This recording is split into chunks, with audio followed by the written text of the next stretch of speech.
exception. It's rather the rule. And we got to normalize this experience. Well, certainly this meant a lot to the football team, but what does this victory over Chattanooga Christian do for Silverdale Baptist? Well, I mean, people have a lot of respect for what CCS has done over the last 10 years as they've grown their program. And, you know, Silverdale is a young program as well. Started almost about the same time in terms of varsity football. And, you know, to be able to compete without some of the resources that CCS has to the greater Chattanooga area, it opens people's eyes. And people are going to be more aware of Silverdale, not just for baseball or basketball or our academics. You know, they're going to consider Silverdale as a possible option for their kids who want to play and compete at a high level in football. Well, I'm happy for you, Mike. It's a big one, but certainly not the last one for a football team that you coach, and we wish you all the luck in not only this coming season, but throughout the rest of your career. Thanks for your time. Yeah, thank you, Murphy. Appreciate it. Silverdale Baptist Academy's head coach, Mike Connor. When we continue, Murphy gives us the rundown for the Mid-State. You're listening to Murphy's Matchups. At some point, your community will be challenged. It could be raging floodwaters or searing forest fires, hurricanes that rip homes apart, or civil unrest and life-threatening riots. Your family, friends, and neighbors will need a helping hand. As a soldier in the Tennessee Army National Guard, you could be the one that makes a difference. Rescue the stranded, protect the threatened, save the injured. Join the Tennessee Army National Guard and serve your community when it needs you the most. Visit nationalguard.com/TN. This year has been a year of change for everyone. It has created a new normal for our communities. As said, there will be obstacles, there will be doubters, there will be mistakes, but with hard work, there are no limits. At Huff and Puff Trucking, we stand together to beat the obstacles and believe in our local businesses, students, teachers, staff, and athletes through this upcoming year. We will stand, we will believe, and we will conquer. WBEJ with Elizabethton High School football coming up soon on WBEJ Radio. Don't let old tires affect your ability to get to the football games this fall. Get dependable new tires for your vehicle from Kevin Hayworth and the staff at Hayworth Tire Center Valley Forge. Family owned and supporting local high school sports teams, Hayworth Tire always offers name brand quality tires, plus new brakes, front end alignment, shocks, and many other automotive services you need. Also get lifetime computer balancing and tire rotation with every tire purchase you make at Hayworth Tire, Highway 980 Valley Forge. Open weekdays 8 to 5 and Saturdays 8 to 1. Elizabethton Electric, serving the community with the customer in mind. With online bill pay available, it's easy to pay with just a few clicks of the mouse. Go to the City of Elizabethton webpage and click Online Payments for one-time pay online or paperless bill online pay. You can still mail in your payment or stop by one of the traditional locations to pay in person. For automated pay by phone, call 1-877-336-8403. With fall basically here, get your floors ready for the holiday season ahead and save money at Big John's Closeouts Elizabethton with a special purchase of laminate flooring, including the underlayment pad for just $1.09 per square foot. A large selection of vinyl flooring remnants in a variety of sizes with excellent prices has just arrived, and for flooring that's waterproof, extremely durable, and easy to install, check out Big John's selection of luxury vinyl laminate flooring in a large selection of patterns to fit almost any decor, starting as low as $1.79 per square foot. Big John's Closeouts, 238 East Elk Avenue, Elizabethton. Covering prep football across the Volunteer State in 30 minutes each week. You're listening to Murphy's Matchups. And now with his prognostications for Middle Tennessee, Murphy Fair.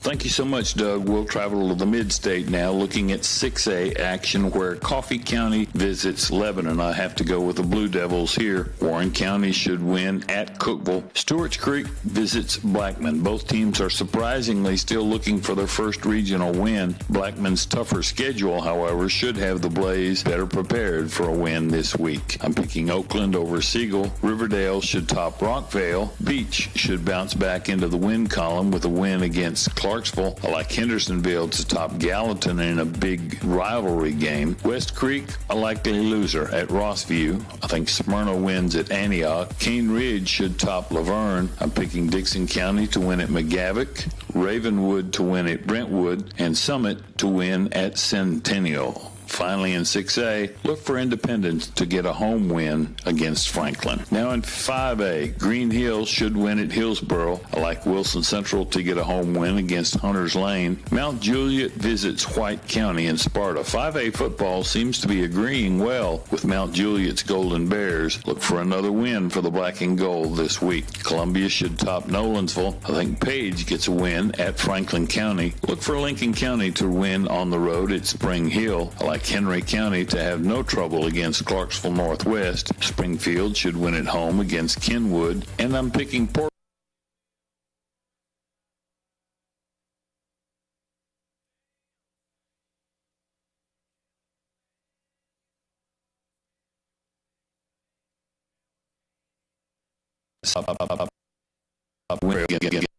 Against Glencliff. I like Marshall County to get a win in Nashville against Hillwood, and Pearl Cone should have no trouble at home with Lawrence County. In 3A, Lookout Valley visits Cannon County. It's the first ever meeting between these two schools. I expect the game from Woodbury to put another mark in the win column this week against the Chattanooga-based Yellow Jackets. Giles County should win at home against Community. East Nashville should win at home against Jackson County. Fairview should beat Cheatham County. Look for White House Heritage to win at home against Sycamore, and I think Waverly gets a win at home against White House. Now in 2A, I don't expect to see many upsets this week in the Mid-State in the 2A ranks. East Robertson should win at Harpeth. Trousdale County should win at Westmoreland. I think Watertown has an easy night at Whites Creek. Cascade should top Richland. I'm picking Forest to win at home against Summertown. Loretta should win at home against Mount Pleasant. Adamsville pays a visit to the Mid-State, but should come away with a nice win at East Hickman. And I think Lewis County gets a win at home against Hickman County. And Doug, in 1A, only 4 games on tap this week. I expect Clay County to top Joe Burns, Cornersville to beat Collinwood, Fayetteville to win at Moore County, and Huntland to win on the road at Wayne County. Thanks, Murphy. When our program continues, we'll travel to Sumner County and get an update on the program at Hendersonville. You're listening to Murphy's Matchups. Hey, it's Charlie here with a helpful auto tip. While other DIY fixes require sanding and buffing, clear fingernail polish works great to cover up minor scratches and dings in your car's paint. It can also be used to help prevent cracks in your windshield from spreading. It may not be a permanent solution, but it'll certainly get you by. Visit FBITN.com to see how much you could save by switching your auto coverage to Farm Bureau Insurance. Tennessee turns to us. You have a 90% chance of surviving a lightning strike. You have a 98% chance of surviving a shark attack. You have a 99% chance of surviving a snake bite. But you only have a 50% chance of surviving a crash if you aren't wearing a seatbelt. Your truck may be tough, but a seatbelt makes it tougher. Buckle up in your truck. Brought to you by the Tennessee Highway Safety Office. The ingredients are simple. You and the guru of high school football sports sprinkle in a little bit of WBEJ Radio Sports, stir it up, and put a little Doug in there, and then you've got Murphy's Matchups. More coming up on WBEJ. You're listening to Murphy's Matchups. Now, here's Murphy with Hendersonville head coach James Beasley. Coach, an off week last week sandwiched in between games with your biggest rivals, Beach 2 weeks ago and Gallatin this week. Did that happen by coincidence, or did you work it out that way? Well, that just happened by coincidence. You know, sometimes scheduling can be a little bit difficult, a little bit hard to find other teams that have the same off weeks that you have that are willing to play. So just the way it worked out this year, and it wasn't the worst case scenario for us, but hopefully we got ready last week and and healed up a little bit and ready to take on another rival this week. Beach has been off to a great start this season. What was your biggest surprise in your football team coming out with that big win against the Buccaneers? Just the camaraderie that we continue to get and gain as we grow as a football team, and the love for each other that they're having more and more of week in and week out. It's been fun to watch so far this season, and we played 3 really good football teams up to this point. We got another one this week against Gallatin. So if our kids continue to work to improve and work on their relationships with each other, I like our chances. I really admire you, Coach, and what you're trying to get across to the young men who play football for you. It's not all about X's and O's, is it? Absolutely not. Our main objective here is to help develop young men that have character and work ethic and grow up and be productive members of society. And we feel like if we really try to get that across to them and that they buy into it and do what they're supposed to do, we'll win football games. So it's not necessarily all about winning football games. It's more about developing the young men and the men that they should be. And like I said, just good men that have the qualities that are good for them as they grow up. A lot of people who do not understand that philosophy are not necessarily like me, that's for sure. I'm all about football, and it's not because of winning football games. It's because of life lessons. And it sounds to me like you're doing a great job in preparing your young men to be fathers and husbands and great community leaders and that sort of thing. That's right. I mean, that's what we're trying to do. And, from the time I've been around Hendersonville football, that's the way it's been. I've followed some great coaches that have been here, and Coach Derrick, and then Coach Laster, who was actually my coach in high school, and then Coach Hatfield, who I coached for a long time as well. And they all kind of instilled those values into the kids that we have in our program. And don't get me wrong, we want to win every football game we go out and play on Friday nights, but at the same time, we know that there's a bigger picture, and if we can get these kids to understand how to do things the right way and how to have class and character and work hard, then those wins will come. Well, hopefully those kids understand how fortunate they are to play for a coach like you and in a system that stresses those kinds of things. And we certainly wish you nothing but the best throughout the rest of the season, Coach. Well, I appreciate that, and I'm flattered you said that. But we got a great coaching staff, so it is not about me in the least little bit. So. All right, Coach. Good luck this week. Yes, sir. Thank you. Hendersonville head coach James Beasley. When we continue, another Grand Division and Division II, all straight ahead. You're listening to Murphy's Matchups. On game night, winning is everything. But at First Bank, we know life's big wins happen off the field. Like when you win that amazing heart, when you win your first classroom's respect, or when you win your employees' loyalty and find the home that wins their smiles. Life's big wins take a bank big on you. Join the team that helps you win not only on game day, but on days you never forget. First Bank, the official bank of TSSAA. Member FDIC, Equal Housing Lender. Hey, it's Charlie here with a helpful auto tip. If you ever borrow a friend's car or drive a rental, you probably don't know which side the gas tank is on. But did you know there's a little arrow on the dash next to the gas gauge that points to the side you fill the tank? You don't have to be a mechanic to know some helpful tricks for your car.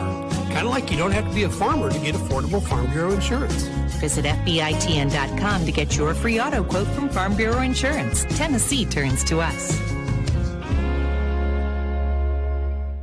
This match game is almost over. We'll be back with the last segment on WBEJ's Murphy's Matchups. Better Than Ever Country, WBEJ. There's always time for another song on Better Than Ever Country, FM 107.9 WBEJ, AM 1240, 24 hours a day. Don't let old tires affect your ability to get to the football games this fall. Get dependable new tires for your vehicle from Kevin Hayworth and the staff at Hayworth Tire Center, Valley Forge. Family owned and supporting local high school sports teams, Hayworth Tire always offers name brand quality tires, plus new brakes, front end alignment, shocks, and many other automotive services you need. Also get lifetime computer balancing and tire rotation with every tire purchase you make at Hayworth Tire, Highway 980 Valley Forge. Open weekdays 8 to 5 and Saturdays 8 to 1. Elizabethan Electric, serving the community with the customer in mind. With online bill pay available, it's easy to pay with just a few clicks of the mouse. Go to the City of Elizabethan webpage and click Online Payments for one-time pay online or paperless bill online pay. You can still mail in your payment or stop by one of the traditional locations to pay in person. For automated pay by phone, call 1-877-336-8403. With fall basically here, get your floors ready for the holiday season ahead and save money at Big John's Closeouts Elizabethton with a special purchase of laminate flooring, including the underlayment pad for just $1.09 per square foot. A large selection of vinyl flooring remnants in a variety of sizes with excellent prices has just arrived, and for flooring that's waterproof, extremely durable, and easy to install, check out Big John's selection of luxury vinyl laminate flooring in a large selection of patterns to fit almost any decor, starting as low as $1.79 per square foot. Big John's Closeouts, 238 East Elk Avenue, Elizabethton. You're listening to Murphy's Matchups. Before we check back in with the guru, let's take a look at Week 5 by the numbers. 167 games are scheduled. 153 games, well, the teams will be facing region opponents. In 4 games, they'll be facing non-region opponents. And 12 teams have open dates on their schedule this week. And now with the West and the Division II pairings, here's Murphy Fair. In our final segment, we'll take a look at West Tennessee action and also games involving Division II teams. First of all, in 6A out west, some huge regional battles expected in Memphis this week. I think White Station tops Arlington, Bartlett should top Germantown, Collierville should have no trouble at Cordova, and Whitehaven should win at home against Houston. Only 4 games in 5A as well. I'm picking Memphis Central to top Brighton. Dyer County should beat Southwind. I like the Memphis Nighthawks to win at Kingsbury, and Munford should win against Memphis Overton. In 4A, Hardin County plays at Chester County. Look for the Tigers from Savannah to remain unbeaten in Region 6 4A with a win in Henderson this week. Jackson Southside should win at home against Liberty Magnet. I like Lexington to get a home win against McNary Central. Crockett County should have no trouble at Obion Central and Troy. Haywood should beat Milan. I'm picking South Gibson to win at home against Jackson Northside. Ridgeway should top Craigmont. Fayette Ware should win at Melrose. And Kirby should get a home win against Wooddale. Now in 3A, Memphis East, I'm looking for them to win at Hamilton in a Thursday night game. Dyersburg should top Bolivar Central. I think Millington wins a close one at Bolton. Look for Covington to top Ripley in a big rivalry game. Douglas should win at home against Raleigh Egypt. And I think Tresvant wins at home against Sheffield. In 2A, 2 Thursday games this week out west in the 2A ranks. First of all, I think MLK Prep beats Hillcrest. That game scheduled to be played at Raleigh, Egypt. And MAHS should win over Mitchell. That game to be played at Melrose. Other West Tennessee action in 2A finds Riverside hosting Scotts Hill. I'm picking Riverside in that one. Westview should win at Camden. Gibson County should win at home against Union City. I think Huntington gets a win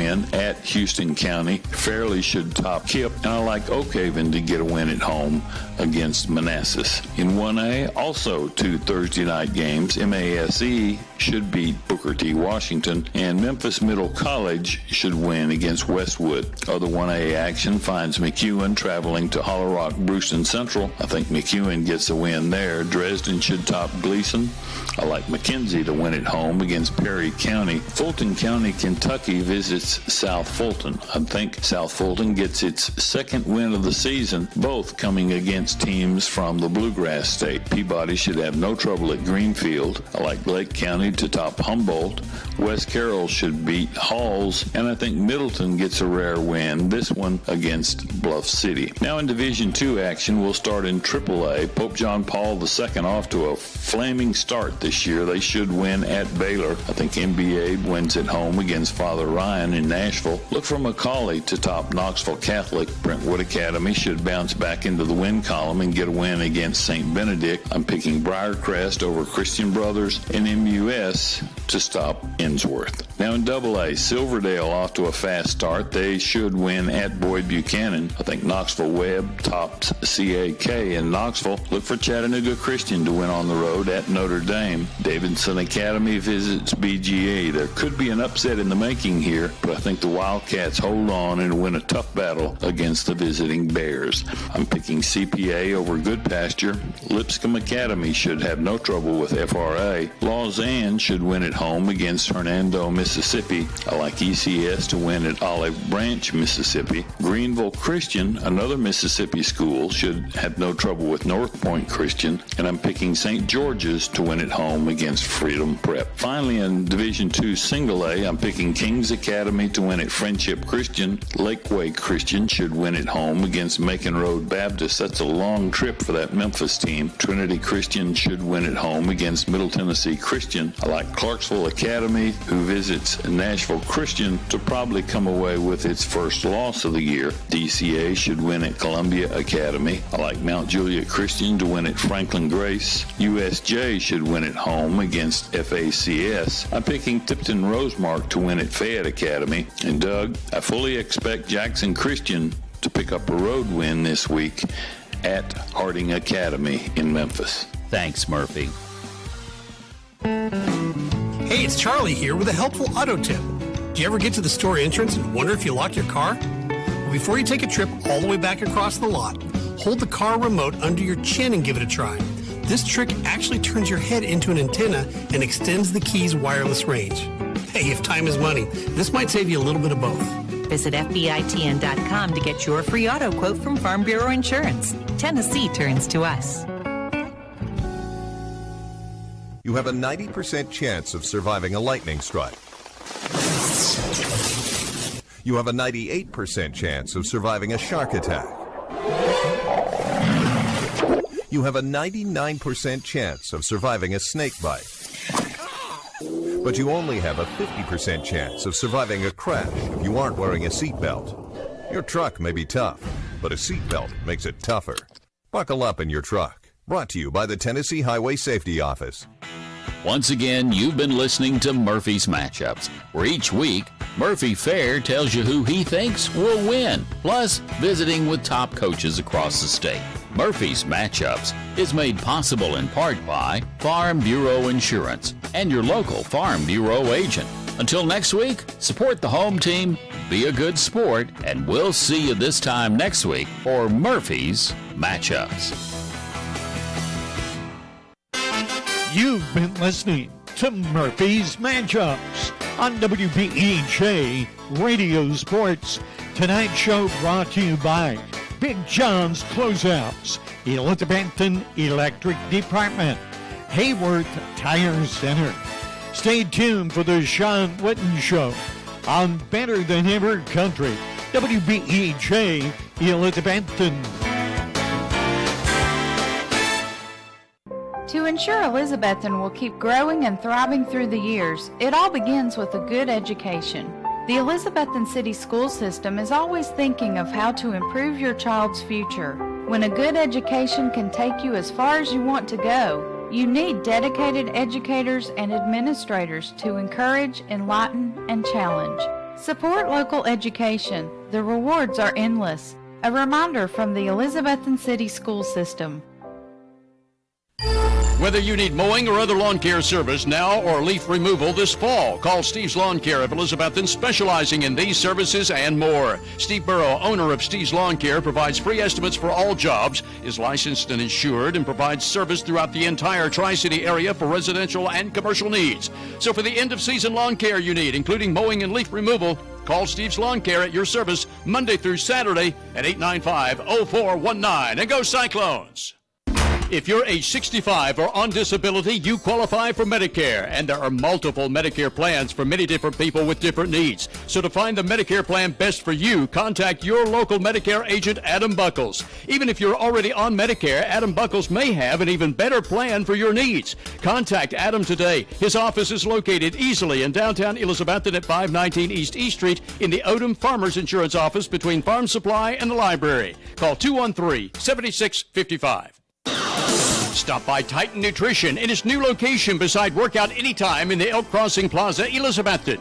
Titan Nutrition offers health and sports nutrition products from hormone support for men and women and multiple types of protein and great flavors, including whey protein and plant-based protein. Consider Titan's pre-workout products to stimulate muscles before you work out for even better results. Titan Nutrition, now in the Elk Crossing Plaza, Elizabethton, open Monday through Saturday, noon to 8 p.m. The drive-through window is open for your convenience at Reed Pharmacy, West Elk Avenue, Elizabethton, across from the high school with quality prescriptions for people and pets. Better than ever. The Sean Witten Show is up next on WBEJ Radio Sports.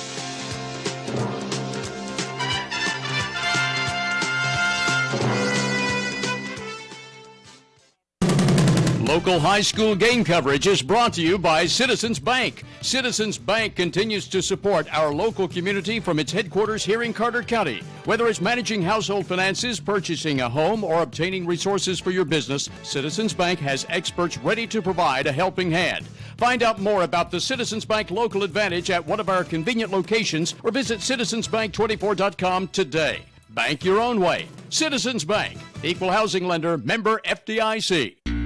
With the pandemic continuing in place, don't panic. See Tom and Jerry at Clayton Homes of Elizabethton for all your home needs, where you always get 100% satisfaction for both product and service. Clayton Homes of Elizabethton is your low price leader for manufactured homes. You'll get the lowest home prices always at Clayton Homes of Elizabethton. So shop us first or shop us last for the guaranteed lowest home prices in the area. From Tom and Jerry at Clayton Homes of Elizabethton, 90D Bypass, open Monday through Saturday.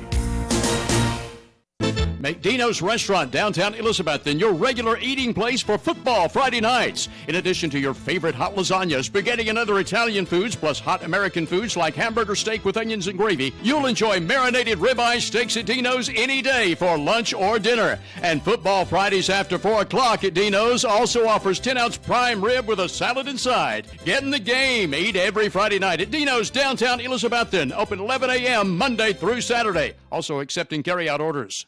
Hermitage Health Center is a 70-bed nursing and rehabilitation 5-star facility in Elizabethton with a reputable therapy team offering physical, occupational, and speech services 7 days a week. Their Rehab to Home program focuses on the goal of returning residents home, re-energized and with more mobility. Schedule your tour today at Hermitage Health Center, 1633 Hillview Drive, Elizabethton, 543-2571. You know, I sure am glad I got my heat pump serviced by Advanced Heat Pump Systems. Well, I've been as cool as a cucumber. You know, they service all brands of heat pumps, including geothermal and gas. I need to give them a call. My heat pump has been struggling. What's their phone number? It's 926-2665, and a real person will answer 24 hours a day. For the best carpets, hardwood floors, vinyl, ceramic tile, laminates, and waterproof flooring, see Winchester Quality Flooring, 110 West Elk Avenue, Elizabethton. Better than ever. WBEJ. All right, ladies and gentlemen, welcome to WBEJ Radio Sports and the Coach Sean Witten Show. Joined tonight by my partner, Tony Briggs, and of course, always, head coach Sean Witten. Tonight, we're going to talk a little bit about last week's contest, the hard-fought win against the Daniel Boone Trailblazers, and first big road journey for the Cyclones tonight as we travel all the way up to Tomato Country in Granger County for an important region game. Coach Witten, to begin with tonight, let's talk a little bit about it's good to get back on the field last week to play a ball game against a very tough Daniel Boone opponent. What's your thoughts about the game last week? Well, our guys played extremely hard, Stacy. I thought our players really deserved a lot of the credit, just gut-wrenching performance. We found a way to attack the run game, made some adjustments in the second half. we got a great performance by our defense early on. We forced some turnovers, great field position, just weren't able to capitalize on it early. We tried to keep balanced offensively, try to get run in, throw and going, but it just like Friday night was the night we had to win the game by running the football. And it's every year. It doesn't matter what the record, doesn't matter wins, losses. We talked about it during last week's show. Daniel Boone is always a tough game, and Coach Jenkins always throws something at you, and same thing happened last Friday night. Well, I thought we had some opportunities to kind of give us a lead or maybe put the game out of reach. The longer you let them hang around, yes, sir. They get a lot of momentum. And I think the biggest thing was early was we had some big plays. Then our drives got stalled by some penalties. Put us behind the down and distance. And right off the gate, even the first 3 games, we've had the ball opening possessions, moving the ball quite a bit, and we've just stalled on our drives. We made some adjustments. We got right now our best run play is a lot of the speed option where Bryson can read it or pitch it. We've done a great job of getting attacking there. And then, we just struggled really to find that second receiver, the guy that can kind of step up. Our plan, going against Boone was to lead Nate a receiver. We felt that if we could get Zeth or Holzer some early work in there to spare Cade some, that if we left Nate a receiver, it would give us 2 weapons on each side, or some nice combination routes there. We also try to put in some different plays with Nate at receiver. That just didn't seem to work Friday. But I really like the way that we ran the ball really hard. Our offensive line did a great job second half of just picking up the blocks, sustaining drives. I thought a big drive in the game was right at halftime. They scored on the first play, and then we followed with a great drive. That was probably the best drive of the year at this point. Me and Stacy was talking leading up, and especially in the first half, between the 20 and the 20, we could move the ball with ease. When we got inside the 20, it seemed like we struggled a little bit with, like you said, a holding penalty here, a false start penalty. It puts you behind the chains, and when it puts you behind the chains, you start reaching a little bit and trying to be who you're not. Well, I think the biggest thing sometimes too is we're a block or just a crease away. You can see it on film. We're doing a great job of where we're attacking. We're still young in a lot of ways. That's not any excuse. But we if we can get ourselves a little bit of lead, give ourselves a little bit of cushion, create some early confidence between our linemen, and trying to find another weapon to kind of step up. I thought we got that with Holzer a little bit. He gave us some spark. Cade, there's no, he's our unsung hero to this point. On both sides of football. He's playing so hard. He's playing so tough. He's doing a great job. The second half, he was all heart, all effort. And I thought our defense did a great job. They continued to give us the ball back after ball back after ball back. Eventually, they're going to kind of make a few plays here and there. And then, Boone's always a tough football team. They get a little momentum, you let them hang around a little bit, and they start believing, and next thing you know, they're just super sky high. And that's why this game and rivalry has been so good, because, it's a tough game. They're big up front. Fortunate for us, we were able to get the run game going. Devin did a great job the second half of challenging the offensive lineman at halftime, just sustaining the blocks. We were able to make some adjustments off the iPad, and just really like the way that Cade and Bryson really took the lead in the second half. You go back, I think our record's 34-2 against Boone, but you go back with 20 to 22 of those games been one possession. Speaking of the defense, you had a couple of new faces playing down linebacker. The new kid transferred in, and then you moved Cade down. Was the decision to move Cade down based upon the personnel that Boone would have? Well, we knew they were going to try to come out and set us a little bit, and try to do some things. The Boone's on film had shown to get the ball out early, shown to throw some running back flares, some get the ball out wide there. So we felt that we moved TJ to the weak side linebacker. We put Cade at the star linebacker down. We started Zeth You know, and we felt like Cade would be better off maybe closer to the line of scrimmage, playing running back and outside linebacker there. It worked really for the first 2 series. Cade was the one that came in there and forced that fumble. That ball went flying, which was really good to see. But, you know, we knew they were going to try to maybe limit what our defensive line could do, try to get the ball out in space. We wanted to kind of take care of that. And Boone is also a heavy sprint-out passing team, you know, where they roll the quarterback out to the field. They'll also sprint into the boundary. They were able to kind of do a lot of things against us in the years past, so we felt like Cade has a great awareness and great understanding of that. But I'm going to tell you, Eli Williams is a football player. We inserted him at the Mike linebacker position. He's very tough. He's got a great football mind, and we felt that him behind our defensive line gave us a chance to stop the inside run game to allow us to be versatile at the outside linebacker positions. That'll do it for the first half recap on Daniel Boone. We come back after these words. We'll preview tonight's first road contest and the second conference game was 2021 season. We'll be back after these words. We all love Carter County for many reasons. It's the breathtaking views from Roan Mountain, the historical spirit of downtown Elizabethton, the summer playground of Watauga Lake, and everything in between. Carter County Bank is proud to call this our home. It's our pride and joy, and we know it's yours too.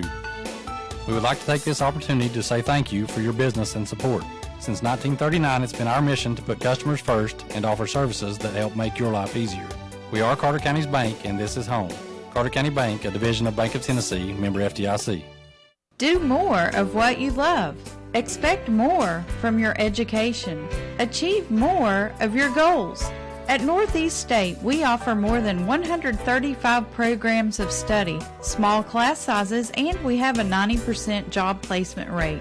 Now is the time to do more. We are dedicated to guiding you through every step, from admissions to enrolling in classes to graduation. Visit northeaststate.edu and apply today. Watson's Marine off Highway 11E Bluff City is where you'll find one of the area's best selections of fishing tackle and marine accessories, plus the latest Camas, Phoenix, and Vexus boat selections. Watson's Marine also has Mercury and Yamaha outboard engines. Owner Aaron Green and sales and tackle shop manager Rex Pendergrass invite you to stop in soon and look at all the latest models and merchandise. Watson's Marine, Highway 11E, 2 miles from Bristol Motor Speedway towards Johnson City. Russ Swaney Real Estate is Elizabethton's oldest, most experienced real estate firm. Russ Swaney, David Collins, Deborah Sutherland, and Julia Adams combine their efforts to give their clients the utmost in experienced real estate service with a proven record of success. Whether listing your property to sell, searching for a new home, or needing the services of a professional auctioneer, Russ Swaney Real Estate offers their clients the utmost in service. If it's real estate, it's time to call Russ and his team. They get the job done. Visit the Coffee Company in downtown Elizabethton for handcrafted coffee drinks, sandwiches, and salads. Go Cyclones! Better than ever country. WBEJ. All right, ladies and gentlemen, welcome back here to the Coach Sean Witten Show. Coach, got a long road trip ahead of us, the longest one on the season so far. What do you expect from this Cyclone team coming out after an hour and 45 minutes bus ride? Well, today is just a lot of, we've got to really execute. I mean, we've got to be rolling. We got to look the part. We can't have penalties and mistakes and mental errors. We're almost at the halfway point for us. I mean, we should have already played 4 games at this point, but week 5, here we are. We got a lot of big games coming up in the next weeks of our schedule.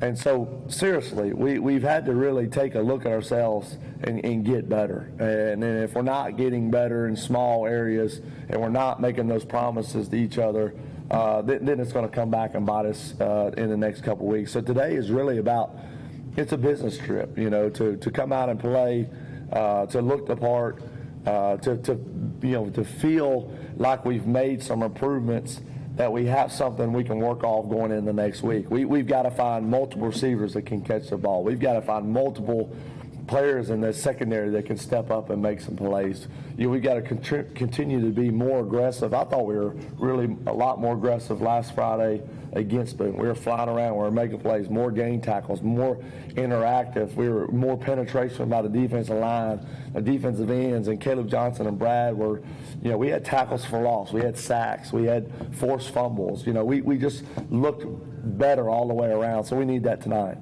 And speaking of tonight, not looking past this game, but what do you want to see going into next week, Anderson County, and then you got East, and you got a gauntlet coming up of the next 6 games before it really takes hold? Well, we've got about 7 players, and they're young guys, and between spring practice and summer practice and fall scrimmages, we've got 7 players between Zeth Mullins, Caleb Holger, Cam Baker, Dry Griffith, Teddy Orton, Dalton Mitchell, Nate. Somebody's got to step up at the slot receiver position. Luke Whaley was inserted at the Greenville game. We've got to have productivity at the skill positions to kind of move us going forward. And we've got to find something, kind of what we want to, the identity, H-back, 2 H-backs, tight end, multiple formations. We still have not had that intensity on every rep on our offensive performance. So we've got to have a core group of young guys. And then, we've got to find ways maybe to move Jake around. We experienced that a little bit with Parker towards the year. I'm not sure that Jake's a running back to say, but he's got to be able to move around across the field so he can try to find different ways to get him the ball. Coach, and I'm going to pick up, this is a business trip. I like that comment because, when we saw this schedule when it came out, everybody's like, wow, Science Hill, and then Ray County didn't come, but then Greenville week 3, and then Boone. There's not been a breather since that Science Hill game. And is that kind of what you're talking about? Because by this time in the season, we played Science Hill, but we've had a couple of lesser opponents to try to fill some of these positions. It seems like every week up to this point, it's been a sense of urgency against Greenville, and then after the loss, it's like, how are the kids going to react? What do we need to do? So is that kind of what you're talking about? You got to get some footing here. Yeah, I think we just need more consistency. We just got to be, things that we know that we can do really well, and what is that? A lot of times when you play some of those games, you are getting better and you do feel better, but there's still some unknowns. Well, can you do that against this team? Can we get guys step up? And so we've been through the fire, and our guys, we've got to get those guys to make those plays in the game. They got to be confident. We got to make those plays, and it's good to see though that your leaders step up. I mean, I thought that our seniors really responded really well Friday. It was good to see Bryson, be in front of at the halftime to grab those guys, and I thought he ran the ball really hard. And down here on the fourth down, we had an opportunity to.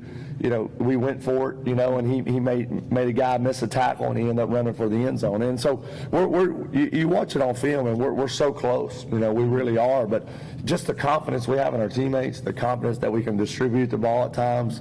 And it was good to see Jake go out and compete for the ball. That was a big-time play for us. We needed that a week ago going against Stevenson for Greenville. But we're learning in some small areas, but we need a great deal of consistency, just in all 3 phases, in all areas, just from the secondary. We come out second half, we give up first play, they go right down the field and score. So, we're a little off in some areas. Unlike Science Hill, we last 2 weeks we dug ourselves in a hole, and we've had to fight ourselves crawling out of it. We can't have that in the next couple of weeks. And we've talked about this all year too, about the target on Elizabethton's back. Same thing tonight when we roll into Granger County. Regardless of what their record is, they think they have a chance. And so what do you expect to see from this Granger County Grizzly team tonight? Well, I mean, they're going to have a lot of pride. They're going to play really hard. They're going to play us tough. They're going to do a lot of things to kind of keep the ball away from us and kind of do a lot of formation changes a little bit. They're kind of searching for themselves. They had a disappointing loss to Solonese last week. So, nothing to lose type mentality. And, this game's still a lot about us. I mean, we just got to, in small areas, take some strides. We just got to do a great job of this, even getting, Jake the ball or Nate to play. We've got to get guys step up. We need secondary guys to make some tackles. We've got to find, tonight you're going to see Blake back in the lineup, so that's good. Maybe he's a missing piece that we need. And then just some continuity amongst the offensive line, just who we can run behind in some short yardage situations, what we've got to do to find our best plays, and, maybe it's our best group, where we need to move some guys around so we can start settling in. And, we also need some more valuable effort from our other players, Harrison Lane, Bryson Davis from our special team user, Mason Ball, Wesley Shankles. We just got to play with more of that physicality, more of that dominating performance, and that mentality of kind of going out and, kind of my granddad used to say, get that juggler and just go right for the kill right from the get-go. Ladies and gentlemen, that's the final word from Coach Sean Witten here on WBEJ Radio Sports. We're going to take a break now. When we come back, Tony and I will break down our opening comments for the game and have your starting lineups. And then at 7:30 sharp here on the flagship station for Cyclone football, WBEJ, will have the Elizabethton Cyclones as we travel tonight to Granger County. We'll be back after these words from our sponsor. Home loans, construction, auto, and personal loans, all available now at Elizabethton Federal Savings Bank in Elizabethton, Johnson City, and in Mountain City. Elizabethton Federal Savings Bank is your hometown independent community bank since 1937, also offering business checking, certificates, IRAs, and both mobile and online banking. Stop by the Elizabethton Federal office nearest you for more information. Apply for a mortgage online at elizfed.com. Elizabethton Federal Savings Bank, equal housing lender and member FDIC. Eat at one of the most popular places in Elizabethton, Jay's Corner at the corner of Lynn Avenue and F Street downtown. Jay's Corner was voted Reader's Choice for the best burger in town, and you'll also love Jay's Barbecue, smoked wings, hot dogs, subs, salads, and a very wide selection of sandwiches. Jay's Corner is open daily except Sunday to eat in or carry out. You can also call ahead at 547-3300 to have your order ready for pickup. Jay's Corner, Lynn at F Street, Elizabethton, also featuring daily specials, ice cream, and shakes. See the full menu on Facebook. For services beyond just shipping, there's so much more at the UPS Store, 106 Broad Street, Elizabethton. Elizabethton's UPS Store also provides your printing needs, including invitations, flyers, business cards, promotional items, large format yard signs, vinyl decals, and so much more. Also get the notary service you need at the UPS Store. Depend on the UPS Store for all your shipping needs all year long. The UPS Store, 106 Broad Street, Elizabethton, locally owned and ready to serve you 7 days a week. What began as a vision for a young nurse is now a heritage for over 4 generations at Ivy Hall. With a 5-star rating by Medicaid Medicare, residents at Ivy Hall receive the best physical, speech, and occupational therapy in the area. And now respiratory therapy services are offered on staff too, all in a new state-of-the-art facility. Physician and nursing services to aid the healing process are also provided. All insurance is accepted at Ivy Hall, 301 South Watauga Avenue, Elizabethton, and online at ivyhallnursingHome.com.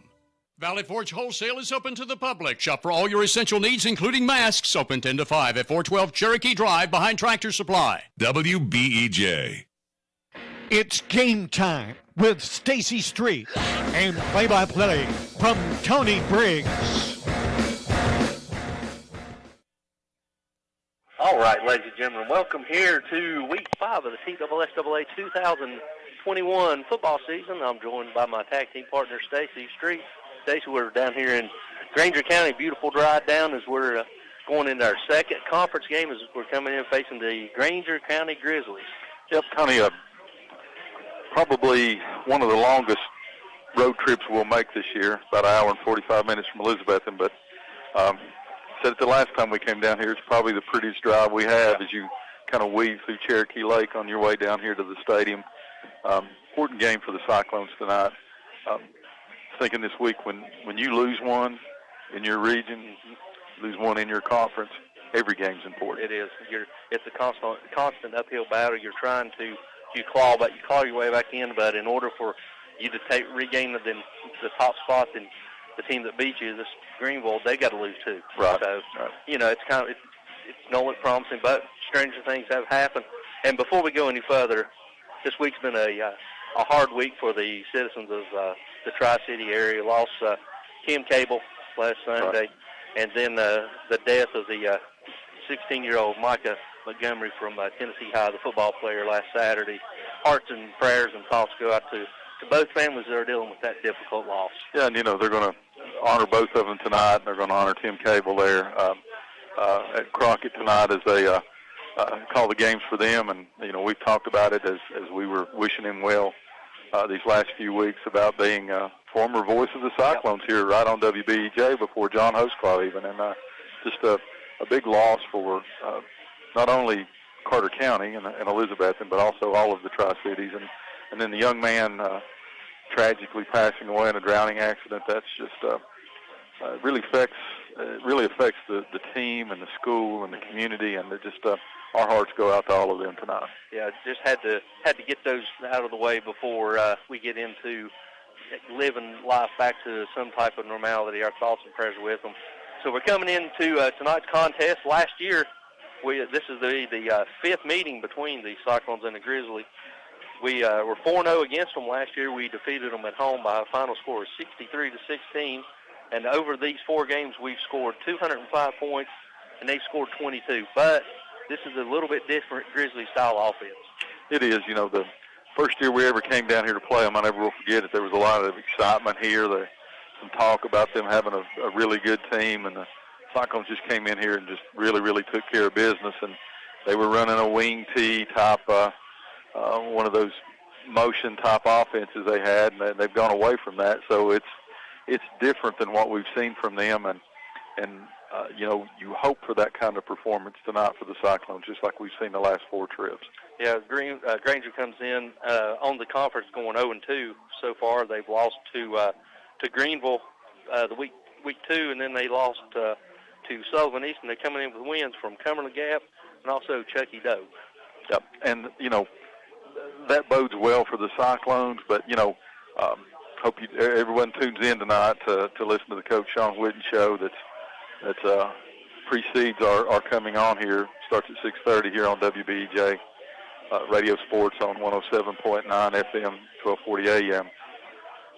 He talked about this being a business trip, and it really is that. It doesn't matter who's on the other side. There's some things that you get the feeling that Coach Whitten wants to see, expects to see out of this Cyclone team tonight, regardless of who's on the other side.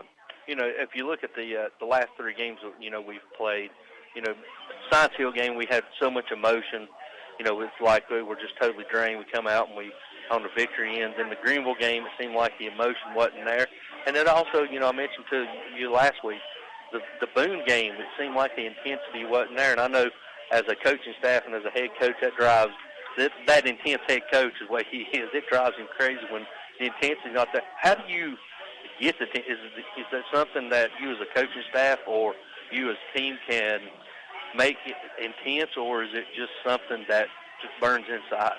Well, it was there for the Science Hill game. Of course, you've got a 9-month build-up for that one game. Kind of a strange next week with Ray County canceling and the possibility of a game being played. So all that focus is on Greenville, and I don't know if the atmosphere was too bad. I'm not going to take anything away from that Greenville team. I've said it too many times in the last 3 weeks. That was one of the better Greenville teams that we've ever seen, especially speed-wise. So, that takes a little bit out of their sail there. Everything's geared toward that game. That next week, you're just trying to keep them from getting so far down that they do something stupid or do something that they're not supposed to and mess up and lose to Daniel Boone. So you kind of got over that hump. At this time in the season, we've usually had 2 easier games behind us where you get a chance to kind of build confidence. And I think talking to Ryan Whitten the last few weeks and talking about the JV team, and they had a great big win last week, but before that they were kind of struggling a little bit. And he said the kids just need confidence. And I think enthusiasm comes with confidence. Those coaches can get them in a position to get that confidence, but at some point the players are going to have to take it and step up. And that's what we would really like to see tonight is, some kids that hadn't made a catch, some kids make a score that haven't been able to make a score, to get that confidence. And with that, Peyton Manning always said experience is knowing what the heck you're doing. And some of these Cyclones, they know what they're doing, but they've never done it in game-type situation. They haven't had a chance to get it, not against Science Hill, not against Greenville, and last week was so important just to get a win and get back on track that, I think in this game tonight, you're going to see, as Coach Whitten said, a business trip to get some players to find those other weapons that they're looking for and to get that confidence. And I think with that confidence will come experience. And also, we're going to say... And enthusiasm is what I should say. Yeah, well, I agree with you. And also, we're told that Blake could come back. Blake's going to add a little bit of pep in the step. We'll bring a little stability to linebacking. We're not sure how much he's going to play, but he will be playing some. As we're right around 25 and a half minutes, let's go ahead and take a 2-minute timeout. When we come back, we'll continue tonight's breakdown with Stacy, and we'll do Stacy's keys to the games, and we'll hit our starting lineups. We'll be back after this 2-minute timeout. Better than ever country. WBEJ AM/FM, Elizabethton, Tennessee. 0% financing is advertised by auto dealers. It's not always genuine 0% financing. Come to the Happy Valley Credit Union, Elizabethton, and see what we mean. And always check with the Happy Valley Credit Union before you finance an automobile anywhere else to see the bottom line costs. Odds are the Happy Valley Credit Union will have the better or best financial deal. Happy Valley Credit Union, C Street, Elizabethton, behind Walgreens.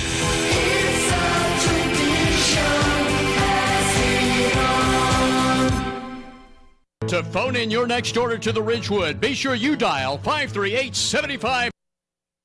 The WBEJ Weatherline calls for partly cloudy skies overnight with a 30% chance of rain, the low in the low 60s.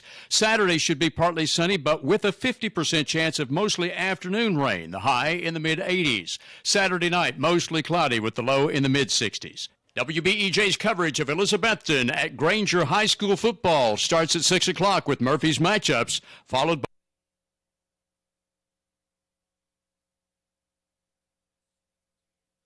Come see the all-new 401 Hatcher Lane showroom location of your AMAR automatic garage door opening system dealer in Elizabethton, Rocky Top Garage Doors. Mitch Parlier, owner of Rocky Top Garage Door Service, has provided sales, service, and installation of garage doors for over 30 years and is Elizabethton's AMAR door and linear and liftmaster door opener dealer. Tell them what to do if their garage door breaks, Lexi. Call my papa at Rocky Top Garage Door, 518-1516.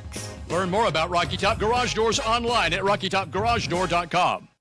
Signature Healthcare of Elizabethton Rehab and Wellness Center has been faithfully serving the Elizabethton and surrounding area for around 40 years, offering physical, occupational, and speech therapies tailored to meet your specific needs. The facility is clean, faces are friendly, and they strive to provide the best care to all who enter their doors. Remember, if you feel like you're sitting on the sidelines of life due to a sickness that's got you down, let Signature Healthcare of Elizabethton help you get back into your game. People you know, caring for people you love. And go Cyclones!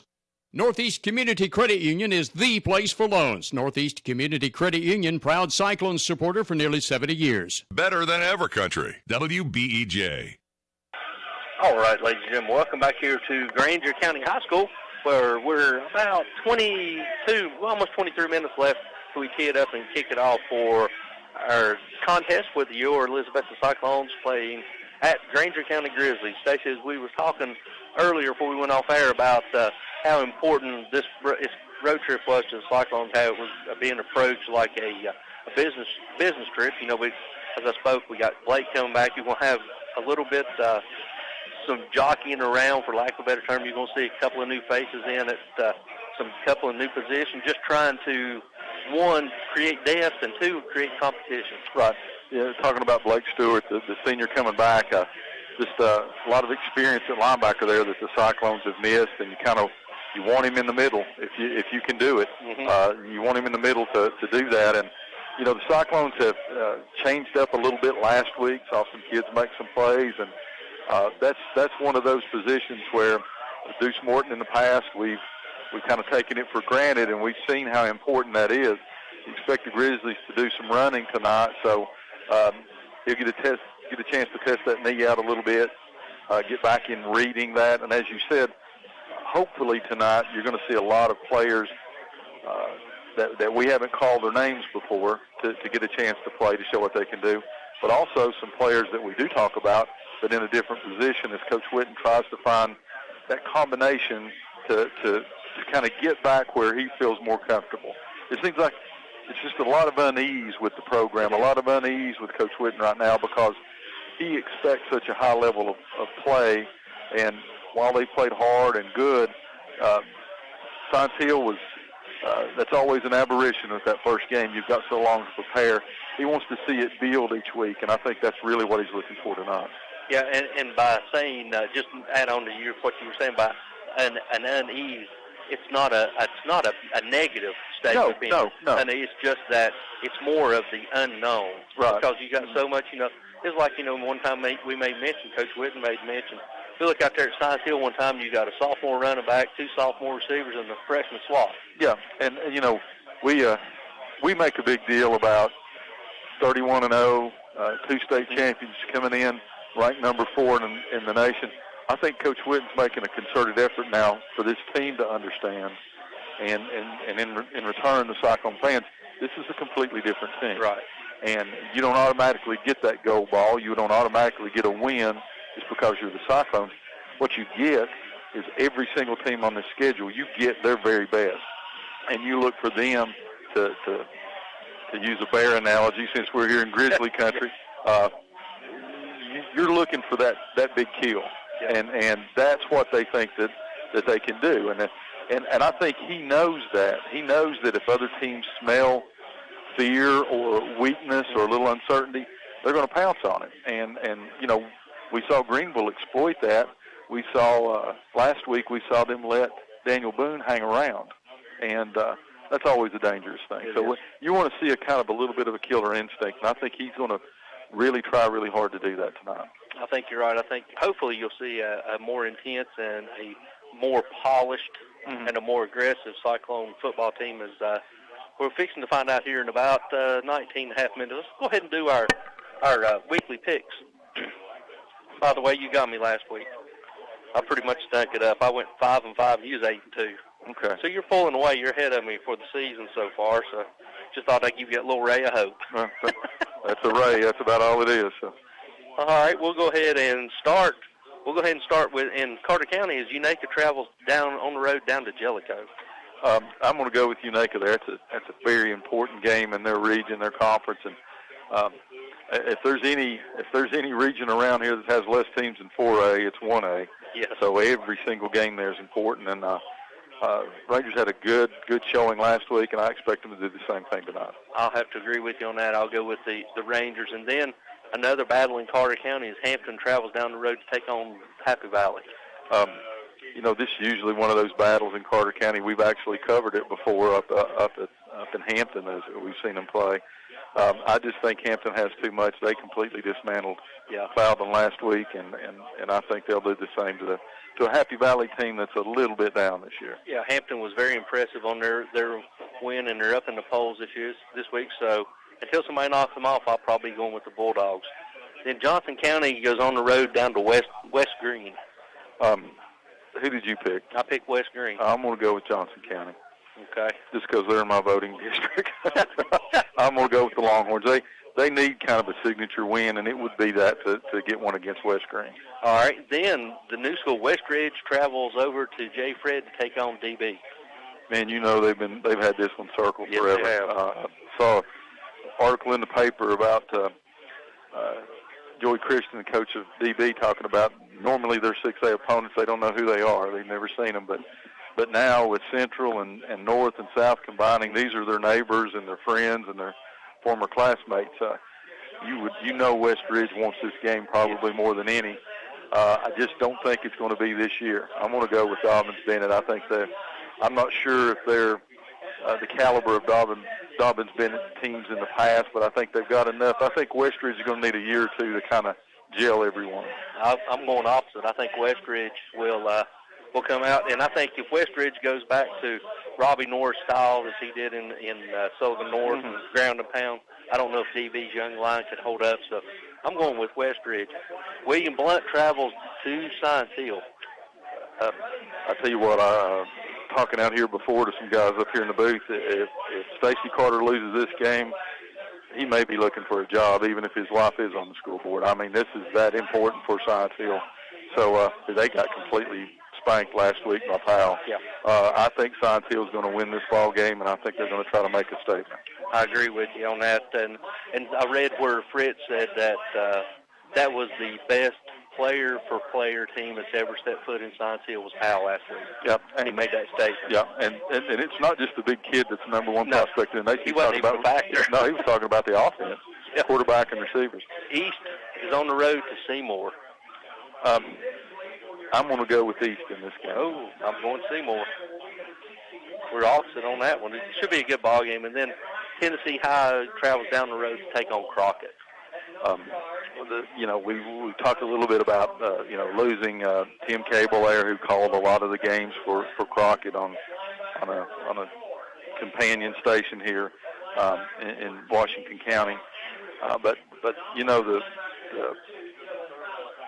the Vikings are going to be sky high to play this game for that young man that lost his life. So I think that's enough to put Tennessee High over the top. I think Crockett's going to pull it out, but I think it's going to be a close one. Then the one we're looking at down the road for especially next week and then possibly into the playoffs, Anderson County travels on the road to South Dole. Big, huge implications on this one. Yeah, we talked about it a little bit as we've gone through the year. This is not the 4A of the last couple of years. 4A at that point in time, because of the classifications of the schools, went through Chattanooga. Mm-hmm. They're going through Knox County and Blount County and those areas down there. South Dole is a perfect example. Excellent team, very good team. We know what Anderson County does. We owe Anderson County a couple anyway. Yes, we do. And big preview for next week. I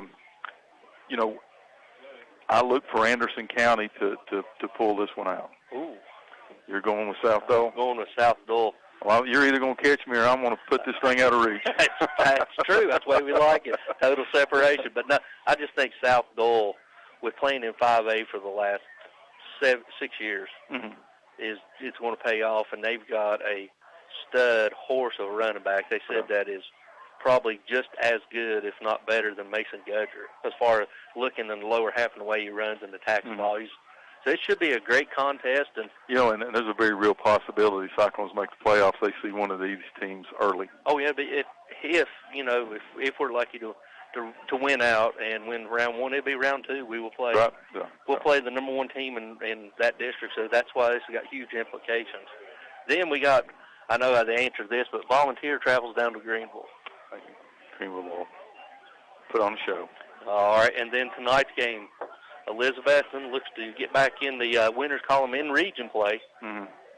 I think we're looking for a statement game. Go ahead and while we're at it, give me your keys to the game for the Cyclones. What do the Cyclones need to do offensively? I'm just going to make one objection. I don't want to see the Florida-Tennessee game on here if you don't let me pick UT against Tennessee Tech, so don't even think about putting that on there, okay? Well, I didn't do it last year, so I can't do it this year. Okay. I think the key to the game tonight for the Cyclones is to come out and do what they want to do. Coach Whitten doesn't overlook opponents, but I don't think he cares who's on the other side tonight. He wants to see certain things from his team, offense and defense. On offense, the key is going to be, I think they're going to let Bryson Rollins do a little bit what Bryson does. He's going to let Russell do what Russell normally does at the beginning. But I think the key for the offense tonight is to find who else is going to make some plays. Who's going to be able to run the ball to get some yards. We've seen Holzer run some. We've seen Nate run some. We've seen Mullins run some. We're going to see a lot more of that tonight. But I think you're going to see him putting the ball in the air and finding somebody that wants to catch it and run the route and finish the route, more importantly, and get down the field. So I think that's the key to the offense tonight. It's to see who else is going to step up. We've talked about who's going to be that third weapon or fourth weapon in the past. We need somebody else to be a go-to person on offense. We need another Z19 from 2 years ago, or we need another Jake from last year to help offset Parker and take the heat off. You become one-dimensional when you can cover a receiver. Yeah. And you can do it one-on-one or double team and then focus completely on the run. And as good as Bryson Rollins is, you can't have 5-on-8 because it can't be blocked. So I think that's the key to the offense for the Cyclones tonight is to run your offense, but find out who else is going to step up and show in varsity action that they can make some plays. Now, flipping defensively, what does Cyclones need to do defensively? You're going to have to see, we got some studs on the defensive line, and they played very good. If you've got that good of a defensive line and they occupy those linemen, then your linebackers should do what Deuce Morton has done the last 2 years. Yeah. Have double-digit tackles every single game. Cyclones, I think, haven't, they got tested in the secondary, and the coverages weren't bad against Greenville or last week. Tackling was poor. So I think the key is going to be tackling tonight in the secondary, and I think you're going to have to find somebody to help Coach Whitten and Coach Campbell see what the right combination is at linebacker. We've had some people flip around, different sides, Mike, Strong, Will. You really got to find out who's going to be able to step up, read the plays, and then react by making the tackle and not let it come to them. Too often this year, they've been making the tackle, but it's 5 yards down the field. You got to be able to read it and then attack. And I think that's the key for the defense tonight is try to see who's going to occupy those three spots at linebacker. All right, as the Granger County band, high school band, getting ready to honor our country, we'll go ahead and go back to station for this 3-minute timeout. When we come back, we'll hit tonight's starting lineups. We'll be back after these words. Integrity, trust, respect, and family. That's how Southern Finance has survived since 1959 in an ever-changing economy. Southern Finance specializes in small personal loans, auto loans, home and land loans, and more. Hometown lending for honest, hard-working people like you. No credit or less than perfect credit is welcome at Southern Finance. Across from the Bonnie Kate, downtown Elizabethton. To find the loan you need, call 542-2165. Taco John's Elizabethton announces yet another all-new burrito. Drive through till 10 o'clock any night and try the new double cheese boss burrito at Taco John's. It's a mouth-watering combination of your choice of diced chicken or sirloin steak, plus cilantro lime rice, black beans, queso bianco, nacho cheese, and yet more, all inside a big 12-inch flour tortilla. Don't forget about Taco John's other new entrees, including the queso blanco boss burrito. Drive through till 10 o'clock every night at Taco John's, Broad Street at Sycamore, Elizabethton. Shop the Jeweler's Bench now for the 2020 Pandora Cyclone State Championship charm, sold exclusively at Jeweler's Bench. Also now featuring a new selection of diamond engagement rings, tennis bracelets, rings, and much more. Jeweler's Bench has silver jewelry lines including Anna Hay, Southern Gate, and Sterling Reputation. And see John for custom jewelry you might want, plus jewelry repair. The Jeweler's Bench, across from Hardee's, Broad Street, Elizabethton.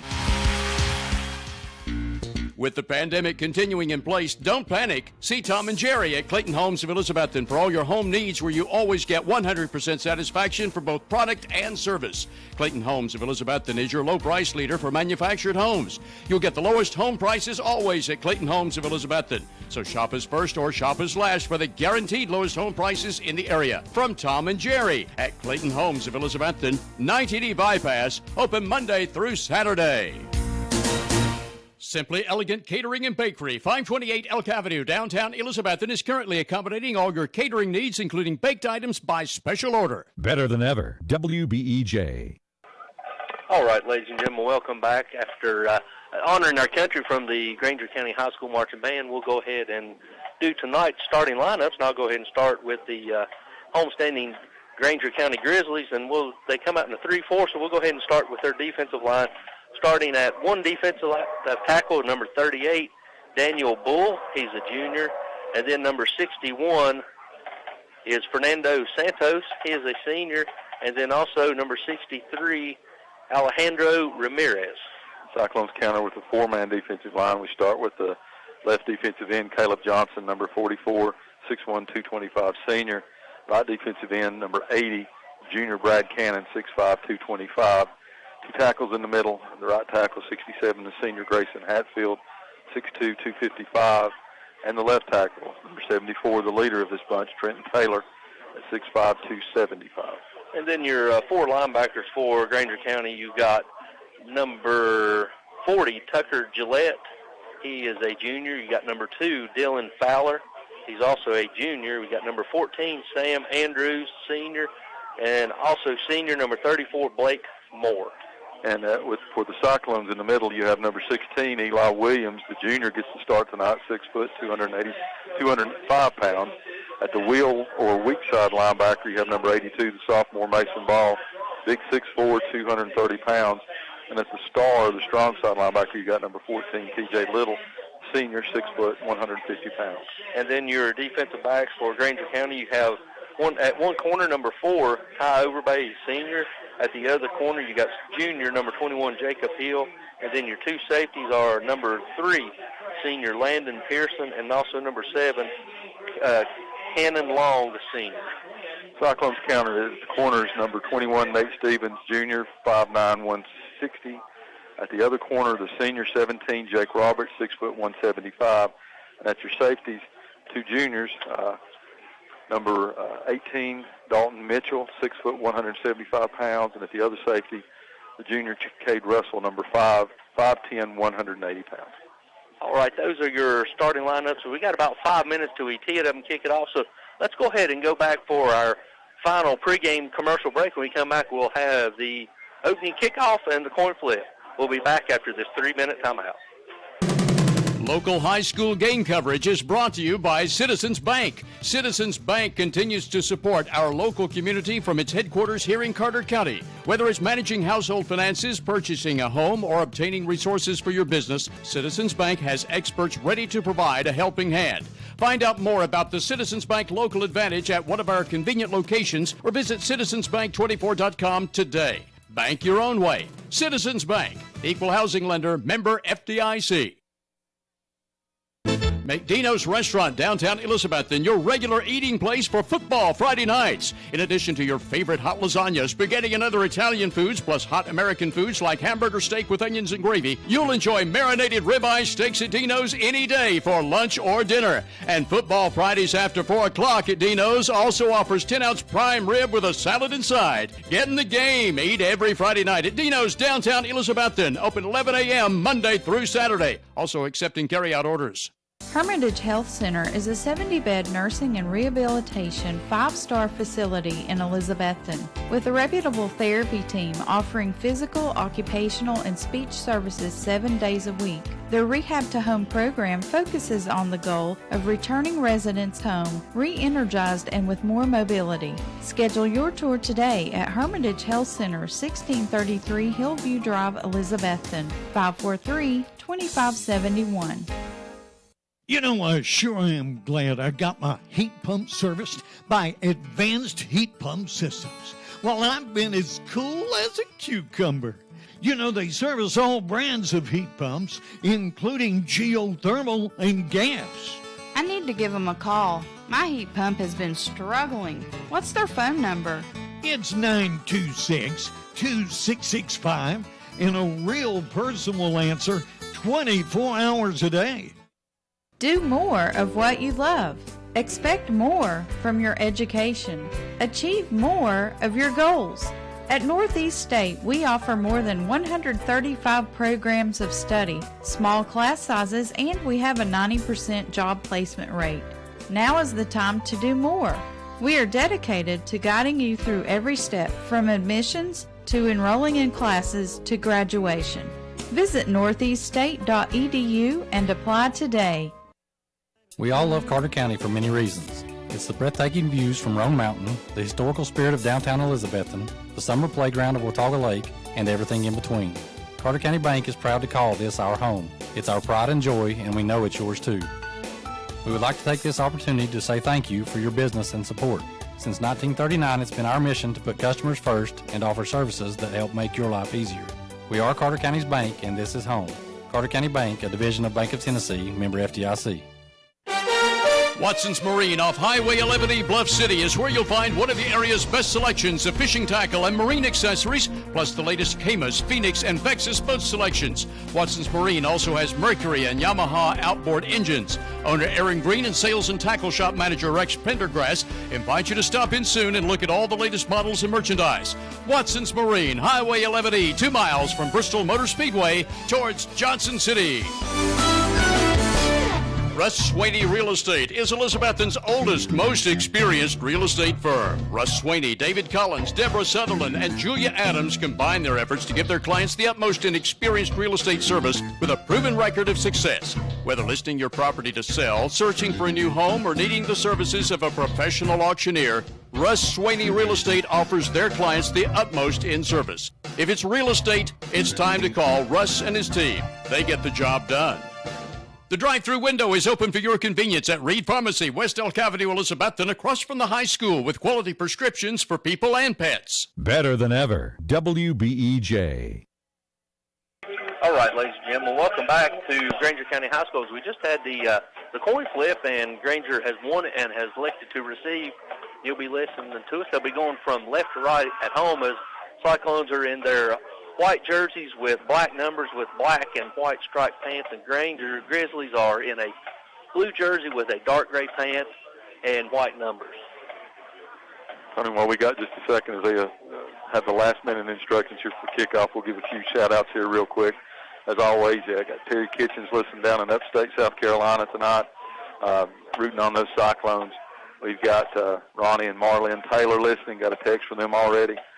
Judge Jim Goodwin. Got Teresa Nelson listening to us tonight. Got Terry Lee Lovelace up in Siam. Also got Armanada for listening over there in Elizabethton. And Ted and Patty Fields listening to us tonight also on WBEJ. And also got a text from Mr. Mike Barnett, who's listening to us from Sevierville on the World Wide Web, and also Mr. Keith Scholes and Mamaw Ryder and Kim is listening to us back home, didn't make the trip, and Chris Hawley and Tom Hawley, they're all listening to us. And Jim and Ann Caldwell's listening, and Misty Peters, and as always, we got Randy and Tammy and Alex and Casey Jones and Brooke and Ethan Camden. It's a lot of people. We don't want to miss anybody here. Mike Fraley and Brenda are listening. We got Alan Goodwin, Johnny Range, Elmer and Francis Sams listening. Always WBEJ 107.9 FM, 1240 AM, 75 years on the air now, Tony, this year. Yep, and we'll have more shout-outs as we get them. Just drop us a line. Looks like Cyclone kicker is going to be number 25, Mason Williams. And back deep for the Grizzlies, it looks like it's going to be, let me find my roster here. It's going to be Ty Overbay and also number 85, Tanner Watson, standing back right around their own 10-yard line. I heard of an Overbay. It wasn't at Sides Hill, so that's interesting. He migrated. As we're waiting on some reason, waiting on the referees to blow it into action.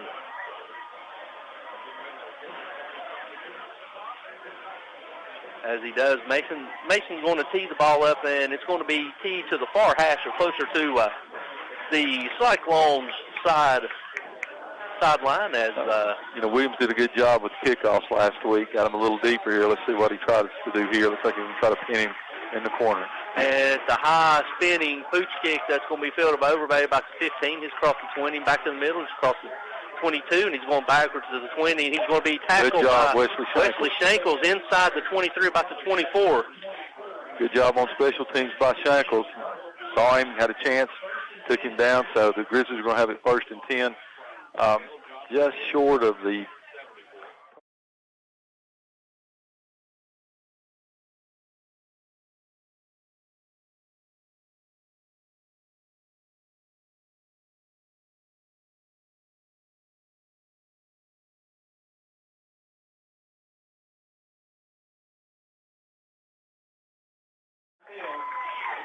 And the quarterback, go ahead. Number 80, Cannon there, just a little bit antsy there, gets him across the line, gets across enough. So easy 5 yards for the Grizzlies. They're going to have it 1st down and 5 now.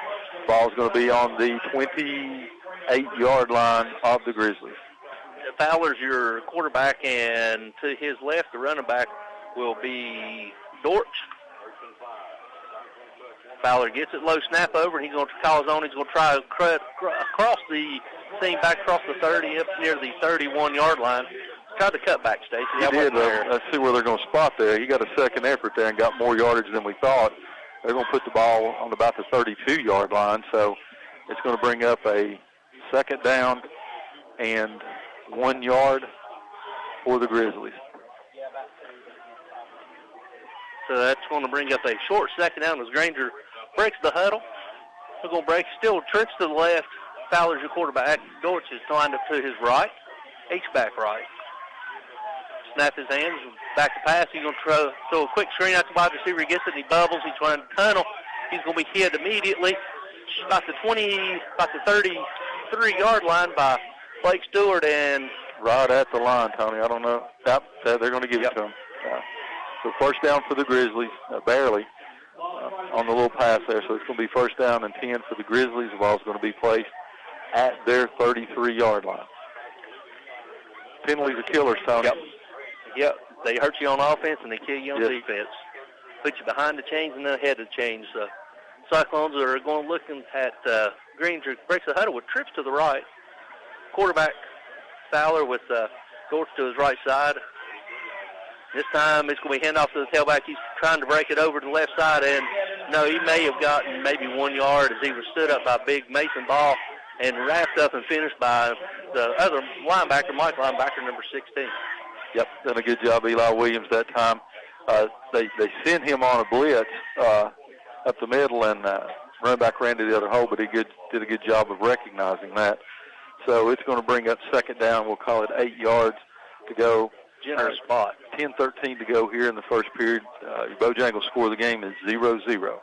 Now we got a tight bunch to the right with Fowler and Long lined up to his left, single receiver to the left, and they're going to try quarterback keeper. He's going to pull it, and he's going out to the right, and the grass monkey just got him. If not, he picked up more, but a gain of 1. Yep, Bradley Cannon's able to pounce on him to keep him down, so it's going to bring up a third down. They're not going to give him anything on that. It's going to bring third down and 8 for the Grizzlies. 9:43 to go here in your first period. Opening drive of the ball game by the Grizzlies. Cyclones looking to stop them now and get the ball back. As Granger breaks the huddle, you're going to have trips to the right, H-back right, and Long will be offset to the left side of quarterback Fowler. Fowler in shotgun, trying to draw him offside, gets it, and he's going to try a stretch play, and no. He's going to be hit. He's going to lose yardage. He's going to Trenton Taylor. Big Trenton. A host of Cyclones. You had Trenton, Grayson. Cannon's also in there. Just they're going to say he lost back to the original line of scrimmage, so it's going to bring up fourth down and 10. Clock ticking rather, down to 9 minutes to go here in the first period as the Cyclones look to get the ball back for their first series of the ball game. On the punt for the Grizzlies is number 4, Overbay, and Roberts is standing back right around his own 38, 39-yard line.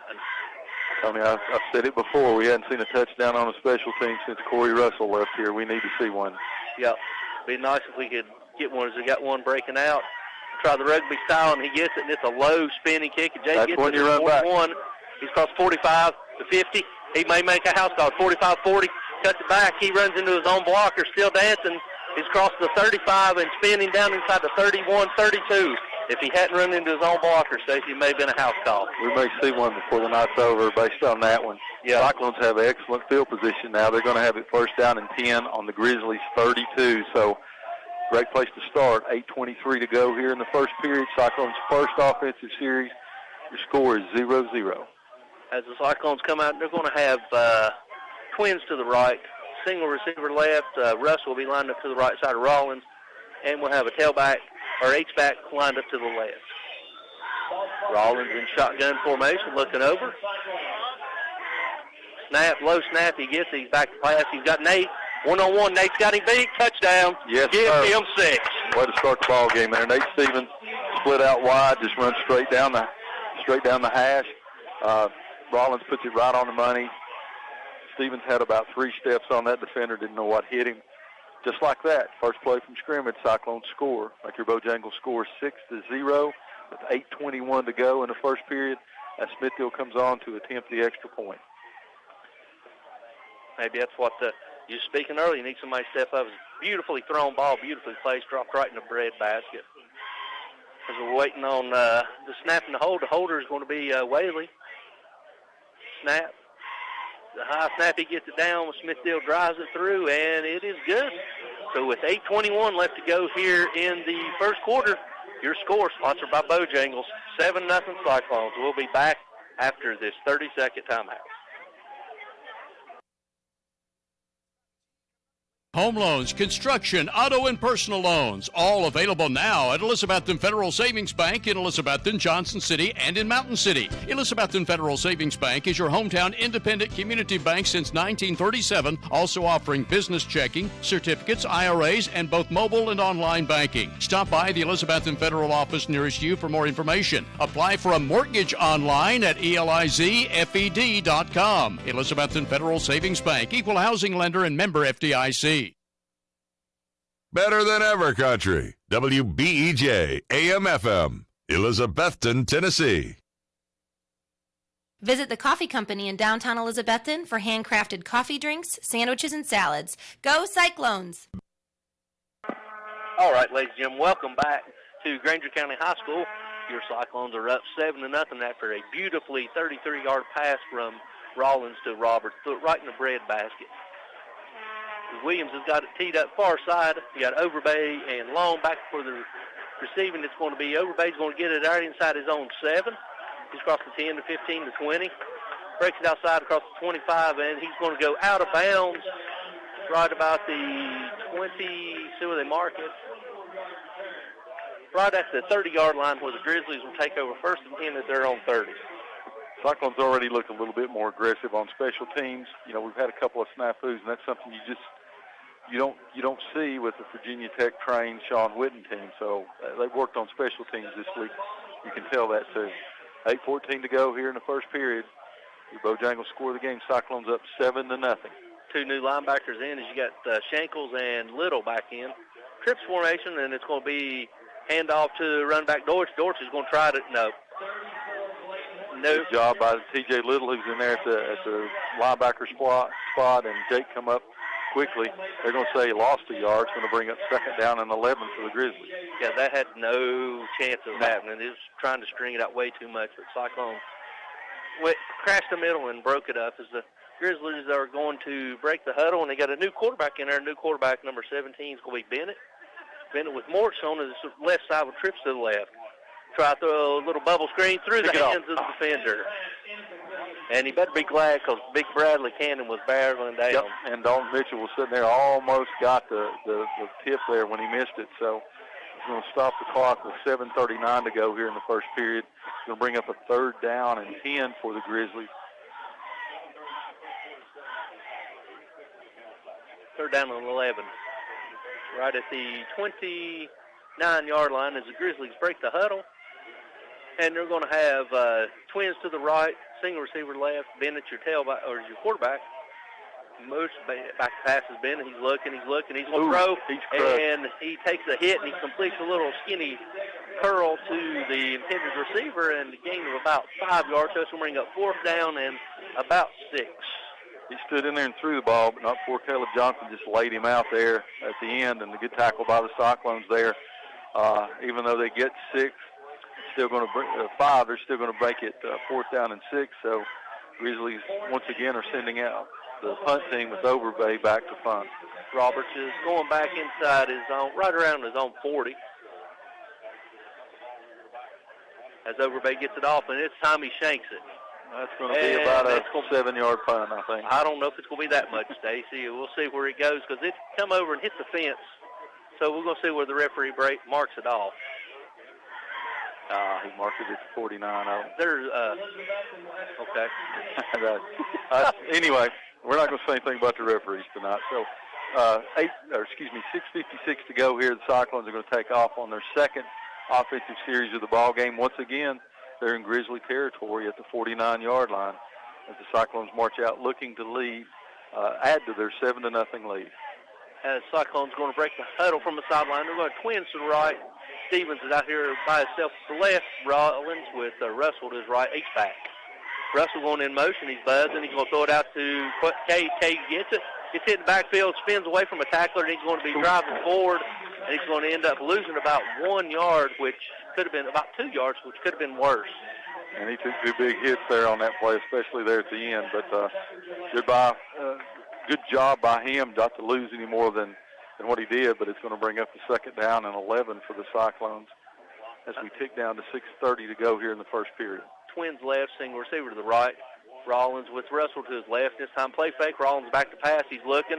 He's got Nate again. Nate he's got him. Oh, just barely overthrown the intended receiver. Nate's running a post that time. Rollins put it right on the money, just a little bit out of the reach. Play fake, freezes the linebacker, also froze the defensive back there, so it'll give Nate a little break there as he ran all the way down the field, and the Cyclones are going to bring out the freshman, Jeriah Griffin. And also sophomore Luke Whaley. So you got twins to the left, H-back left, Russell lined up to the left, Rollins and Jake Roberts. Single receiver, back to pass is rough. Rollins, he's looking, he's going to throw it up for Jake, and it's going to be out of bounds. Didn't even have a chance for that one. So it's going to bring up 4th down and about 11 for the Cyclones. It looks like Coach Whitten just dying to go deep ball. We talked about it. We're going to find out who's going to catch the ball. He's going to give them every opportunity now. We've had 0 runs. 0 runs. 0 runs here in the first 2 series for the Cyclones. Clock stopped on the incomplete pass at 6:13. The Bojangles score the game 7-0. The Cyclones are going for it on 4th down. Right at the 49-yard line. Rollins gets it. He's mini rolling to his left. He's still rolling. Now he's going to cut back, and he's going to set up, and he throws it back to Cade. And Cade gets it. He missed the tackle inside the 25-30. House call 10. Lowers his shoulder, going inside, and just out of bounds. Where's he going to mark him, Stacy? See where they mark him. Right at the 1-yard line as Rollins made that happen with his feet. Rollins rolls to the left. The defenders are coming. They're closing in him. He makes a spin move around the right, buys just enough time. Good job by the Cyclone lineman not to get downfield and not to hold. And catches number 5 running free across the middle like he's supposed to be doing. He catches it. If he makes a move there, he may get in. He decided to lower his shoulder and try to run the guy over. So gets out at the 1-yard line, but it's 1st and goal Cyclones here as the heavy package comes in. Let 5 finish that one. Yep, 5 got you down, let him finish it, and waiting on the snap, and Rollins, indeed, he's going to give it to Cade. Walk in, young man. Yes, Cade sir. Russell with a nice 1-yard run. Touchdown Cyclones. As you said, he got you down there, let him finish it, and that's exactly what they do to make your score 13-0 now in favor of the Cyclones at 5:53 to go in the first period. Just a couple of long passes there on that drive that didn't quite work out for the Cyclones, but that was a beautiful play by Rollins, a beautiful play by Russell. He gets to finish the work by scoring the touchdown, and Smithhill comes on now to attempt the extra point. Waiting on the snap and the hold. The snap with Whaley snap holding, and it's going to be a flag, so it'll be false offside against the defense. It was a little bit early. Stacy, what caught me and was very impressive about Cade is their defensive back had a beat on him. Yes. And he caught it, sidestepped it, and didn't even get touched and never even lost. I thought he was getting ready to get laid out. Well, you know, we talked about it for years with his brothers. Those Russell boys have such a good football awareness. They got it. They got it. So you can't coach it, you can't teach it. Some people got it, awareness of the football field, and he had it that time to avoid that. And the result's a huge game, and that eventually led to the score. As the penalty was declined, so we're going to retry the extra point. Snap's a good one, holds down, and Smithfield gets underneath it like a little wedge shot, but it's good. So with 5:53 left to go here in the first quarter, your new score, Cyclones are up 14-0. We'll be back after this 30-second timeout. Eat at one of the most popular places in Elizabethton, Jay's Corner at the corner of Lynn Avenue and F Street downtown. Jay's Corner was voted Reader's Choice for the best burger in town, and you'll also love Jay's Barbecue, smoked wings, hot dogs, subs, salads, and the very wide selection of sandwiches. Jay's Corner is open daily except Sunday to eat in or carry out. You can also call ahead at 547-3300 to have your order ready for pickup. Jay's Corner, Lynn at F Street, Elizabethton, also featuring daily specials, ice cream, and shakes. See the full menu on Facebook. For the best carpets, hardwood floors, vinyl, ceramic tile, laminates, and waterproof flooring, see Winchester Quality Flooring, 110 West Elk Avenue, Elizabethton. Better than ever, WBEJ. All right, ladies and gentlemen, welcome back here to Granger County High School, where the Cyclones are up 14-0 as Williams kicks, and it's going to be a high spinning kick. It's going to land at the 25-30 and bounce out of bounds right at the 23-yard line. So to accept the penalty, it should be 1st and 10 for the Grizzlies right at the 35. That looks like Jason Carter can attest to my wedge shot. Well, that we've talked about it for years now. That's a live ball. Yeah. If you do that and you've got a speedster out there on the outside for the Cyclones, they got a chance to scoop that thing up. But unfortunately, it rolls out of bounds before they can do that. So the Cyclones go on defense. 5:53 to go here in the first period. Your Bojangles score the game. Cyclones up 14-0. Granger breaks the huddle with trips to the right, and Bennett, your quarterback, with Long lined up to his right. Snap, and they're going to try quarterback power over to the right side, and Mason Ball forces him outside, and he comes up with Zeth Mullins to make a stop for a loss of about 3-yard line, but that was all made by number 82. Yep, and once again here we've got a different linebacking crew in there. We got Mason Ball in. We've got number 16 Eli Williams and got the senior Blake Stewart in there. So they're kind of moving them around at different positions. New safety in at number 7, Zeth Mullins, who's been there, along with Dalton Mitchell at the other safety. Defensive line remains the same, as does the corners. This time Grizzlies going to have trips to the left. Long's lined up to the right side of Bennett. Bennett snaps his hand waiting on the snap, and they're going to try hand off to the left. He goes over left edge, and he may have got back to the original line of scrimmage. That's going to be about it. So it's going to bring up 3rd down and 10, tackled by a host of Cyclones. Grayson Hatfield leading the way there. He busted through that line and kind of really disrupted that play. It looks like we have a Grizzlies down, so we're going to have an injury timeout. When we do, here with 4:46 to go in the first period, let's send it back to the station for a quick 30-second timeout. As we do, your Bojangles score the game. Cyclones lead 14-0.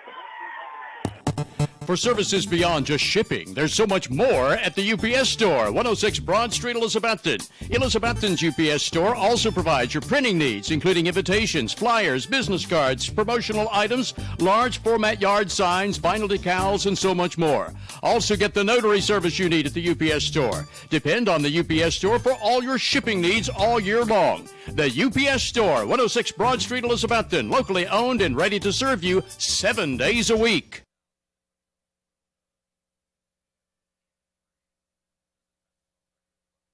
What began as a vision for a young nurse is now a heritage for over 4 generations at Ivy Hall. With a 5-star rating by Medicaid Medicare, residents at Ivy Hall receive the best physical, speech, and occupational therapy in the area. And now respiratory therapy services are offered on staff too, all in a new state-of-the-art facility. Physician and nursing services to aid the healing process are also provided. All insurance is accepted at Ivy Hall, 301 South Watauga Avenue, Elizabethton, and online at ivyhallnursinghome.com.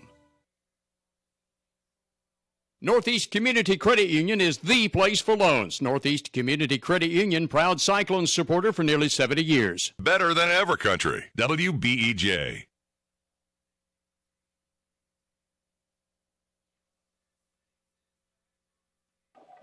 All right, ladies and gentlemen, welcome back here as they're still working with the injured Grizzly, who is number 7 Long, the tailback, who is injured. While we got a minute or two, Stacey, let's go ahead and do some scores. The second quarter score here, surprising. Crockett's up over Tennessee High, 20-0. And Westridge and Davis Bennett in the first quarter is all tied up at 7. Greenville's up over Volunteer, 14-0. Jeff County 7-0 over Mo East. Morristown West is up big over Daniel Boone, 27-7 in the second period. Science Hill is all over William Blount by a score 27-7 in the second quarter. All right, that's what we've got right here. Let's scoot on down here a little bit, see if we get South Doyle and Anderson. South Doyle's up 14-7 over Anderson with 8:31 left to go in the second quarter.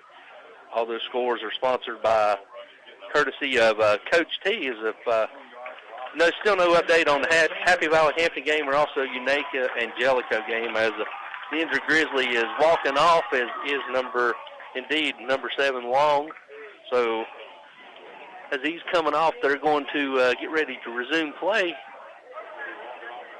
Best hopes and prayers and thoughts are with this young man as he's limping off, but he is limping off under his own power. We got just a second here. We'll do a couple of quick shout-outs here. Mary Ellen Williams, as always, listening to us tonight. Coach Jim Crow. Jarfly Duggars listening to us tonight. Got David and Wally Bass listening to us back in Elizabethton tonight, too, and we appreciate that. Yeah, Caleb's listening to us in Lexington, and also our niece, Michaela, is listening to us from Honolulu, Hawaii. As the Grizzlies got twins to the right, and single receiver to left. Bennett's looking over, changing the play. New running back is number 34, Morse. As the play clock there's no play clock, so I have to rely on the referees. The colors are showing blitz. He's rolling out to his right. He's rolling. He's going to hit it, and he's going to be intended receiver. And the receiver gets it up near the 45, up 46. He's tackled, but not before he gets another first down. First down for the Grizzlies there. Their second for the game. This one unaided by a penalty. Did a pretty good job rolling out there right now. Found a soft spot in the zone there and was able to complete the pass. So with 4:14 to go here in the first period, Cyclones leading 14-0. Grizzlies have it 1st and 10 at their own 48-yard line. Number 14, T.J. Little's back in at your star or your wheel backer. This time he got trips left. Quarterback Bennett, and then he's going to try to give it to Morris over to the right side, and he's going to be strung out. And no, he's going to be maybe back to the original line of scrimmage. We'll see. He can't get any running. Nate Stevens and you got Caleb Johnson. Yeah, you got 55 Drew Turners there coming down there. Hatfield coming down the line. Caleb Johnson, 44, just strung it out and ran out of real estate before he could get out of bounds. So they said he does not get out of bounds, so the clock continues to run. 3:30 to go here in the first period. They're going to say he lose a yard. They say back to the original line, so second down to 10. Twins to the left, single receiver to the right. Bennett's back to pass. He's looking. He's going to throw it out to the flats of the tight end and right through the hands, big fellas. Yep. Nose guard there playing fullback, going out for a pass. It just goes right through his hands. It was a forward pass, so that stops the clock at 3:15 to go in the first period. It's going to bring up a 3rd down and 10 from the Grizzlies. Ball still on their own 32-yard line. Their own 47-yard line. As the Grizzlies got a little muddle huddle, they're going to have twins to the left, single receiver to the right, and H-backs lined up to the right with Morse to the left side of Bennett. Bennett waiting on the snap, and we're going to have somebody either moved or lined up offsides. The way they're looking at Stacy, I believe it's going to be penalized 5 yards, so he gets the Cyclones. Yep, they lined up offsides. That side judge does that without any movement at all. That means somebody's hands down across the ball. So give them 5 yards there. You don't want to have that to happen. It's going to bring up a 3rd down and 5. Ball's on the Cyclone side of the field now at the 48-yard line. Same formation for the Grizzlies. Quarterback snaps his hand, waiting on the snap. Showing the corner blitz, and quarterback's going to keep it. He's going to be strung outside, and he's going to be hit right at the 45. He's going to be tackled short of the line to gain. So gain of about, we'll call it maybe 1. We'll say it's a 46. So it's going to bring up 4th down and 4 for the Grizzlies as we're right under 3 minutes left to go here in the first quarter. Cyclones are up 14-0. Only trailing 14 with the ball on the Cyclone side of the field. It looks like the Grizzlies are seriously consider going for this. 4th down and 4. As they break the huddle, they're going to have twins to the left, tight end H-back left, and Morris is lined up to the right side of Bennett with single receiver to the right. Bennett snaps his hand. He's back to pass. He's looking right. He's looking. Now he's going to throw back to the left. Nate's got him one-on-one. Turn around. Good catch. He catches it over the defender, number 21, Nate Stevens, number 21, Jacob Hill. Jacob Hill for the Nate's running with him. Just stride for stride. You got to turn around and look up, and he did, and that's a good catch by them. So they're going to have it 1st and 10. Ball's going to be about on the 12-yard line of the Cyclones. As they bring Russell in to play stars, you're going to have twins left, single receiver to the right, Russell in at your star. And this time, quarterback's going to keep. He's going to try to go to the left side, and he lowers his shoulder, delivers the blow to number 7, Zeth Mullins, but not before he picks up about right at the 10-yard line. So a gain of 2, so that's going to bring up 2nd down and 8 as we're under 1:45 left to go here in the first quarter. Cyclones lead at 14-0, but the Grizzlies are driving. 2nd down and 8 at the Cyclones' 10-yard line. Mullins had a good stop that time. You want to see that head up and those arms wrap a little bit there. Don't get that head down. Just don't lay the lick. You got to wrap it up, finish it. Same formation for the Grizzlies. This time the H-back's over to the right. So you got twins left. And this time, our quarterback power over to the right side. He lowers his shoulder. He's going inside the 10, up near the about the 7-yard line. So a gain of 2 more. So it's going to bring up a 3rd down and about 6. Trenton Taylor in on the stop. Eli Williams, Blake Stewart's in there, and also Zeth Mullins come in. So good job by the Cyclones. 3rd down, as Tony said. We'll call it about 6 yards to go as the clock ticks. 51 seconds to go here in the first period. Cyclones lead 14-0. Now everybody's tight, but they got twins to the left, but everybody's in tight formation. This time we'll try jet motion to the receiver Hill, and Hill's going to be he's going to be tackled out of bounds right inside the 13-yard line as the fans are wanting a late hit and throw down, but wasn't much to that. 44, Caleb Johnson strung that out there, did a good job shedding the defender, and Cyclones are holding here. He's going to lose yardage on that, so it's going to bring up a 4th down, and we'll call it, it's almost 10, about 9.5 to go here. Back to the original line of scrimmages. He lost 4 yards on trying the jet motion. This time they're going a little bit wider. You got twins to the left, tight end left, running back to the left side of Bennett. Single receiver down here to the right. Now getting he's rolling left. He's rolling. He's going to cut back across, and no, sir. Cade Russell spied on him, tackled him after a gain of about 1, so the Cyclones will take over 1st and 10 at our own 11-yard line. Cyclones give up the big pass play there. The Grizzlies have it within about 12 yards from the goal line. Cyclones do a good job there coming up with the stop. So with 31.3 seconds to go in the first period, Cyclones are going to come out for series on offense, leading 14-0. In the text messages for people listening, got your cuz Terry Kitchens listening to us again down in upstate South Carolina, carrying on the Cyclone tradition there. We appreciate everybody listening. Cyclones come out to the twins right, single receiver left, play fake. Rollins is going to throw a bubble screen out here to Jeriah Griffin, number 9. He makes a spin move, and he's going down inside the 10 up to about the 12-yard line, and that may be the last plays. We're down under 20 seconds left to go here in the first quarter. You get the feeling the Cyclones are one break away from a tackle there on scoring a touchdown on that little bubble here. As Rollins got twins to the left, and they're going to get one more in the play fake, and we'll throw it out here to Jeriah again. He's across the 20, 25, 30, 35, 40, 45, and he runs out of bounds. And there's a late hit out of bounds, too. But they're not going to call anything as he's going to step outside at the 40, and that's going to be the last play of the first quarter. So that's another select 7 first down for the Cyclones, and that's going to do it for the end of one. Your score, Cyclones are up 14-0. We'll be back after this 60-second timeout. 0% financing is advertised by auto dealers. It's not always genuine 0% financing. Come to the Happy Valley Credit Union, Elizabethton, and see what we mean. And always check with the Happy Valley Credit Union before you finance an automobile anywhere else to see the bottom line costs. Odds are the Happy Valley Credit Union will have the better or best financial deal. Happy Valley Credit Union, C Street, Elizabethton, behind Walgreens. It's a tradition. To phone in your next order to the Ridgewood, be sure you dial 538-7543. 538-7543 is the correct phone number to enable you to order the best barbecue in the Tri-Cities. Try the Ridgewood's barbecue platter featuring Ridgewood's exclusive barbecue sauce with fries, coleslaw, and rolls.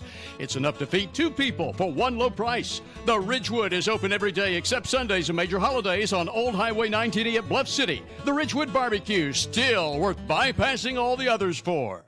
Better than ever country. WBEJ AM/FM, Elizabethton, Tennessee. Valley Forge Wholesale is open to the public. Shop for all your essential needs, including masks. Open 10 to 5 at 412 Cherokee Drive behind Tractor Supply. All right, ladies and gentlemen, up back to Jake. Gets a little screen pass, and he's going to take it. Go for the flag down, as it's going to be holding right here on number 4, Cam Baker, wiping out a 60-yard tunnel screen. As Cam just got his hands around it. He did. We talked about being one break away from scoring a touchdown. Cyclones had it set up that time with the senior Jake Roberts, but it's a little bit too long on the hold here. He got his hands out. He got his hands out. The referees can see that. Not to take away from great moves by Jake Roberts. 2 moves down there just to completely turn around the defensive backs. But all for naught as the Cyclones are going to be backed up 10 yards on this play. Going to bring up a first down and 20. With 11:47 to go here. No, actually, Stacy, it's not. They're going to mark it inside the spot, so it's going to be a spot foul, so it's going to bring up about 17. Sorry. Okay, no, that's right. The spot foul out here on the corner, right in front of the back judge. So he threw that quickly. So the Cyclones are going to have it first down, and we'll call it 17 to go. Ball is on the 33-yard line of the Cyclones. Hoses your tailback lined up to the left side of Rollins. Rollins play fake. He's going to throw it out there to Nate. Nate gets on a little bubble screen. Tries to make a move, but he's upended. He might have gotten 2 yards, so it's going to bring up second down. No, it's still going to say 1.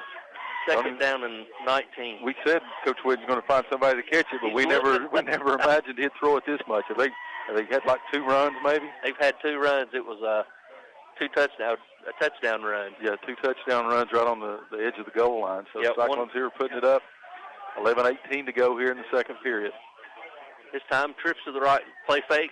Rollins back to pass. He's looking. He's got Nate. And that's got to throw a flag. Yes, sir.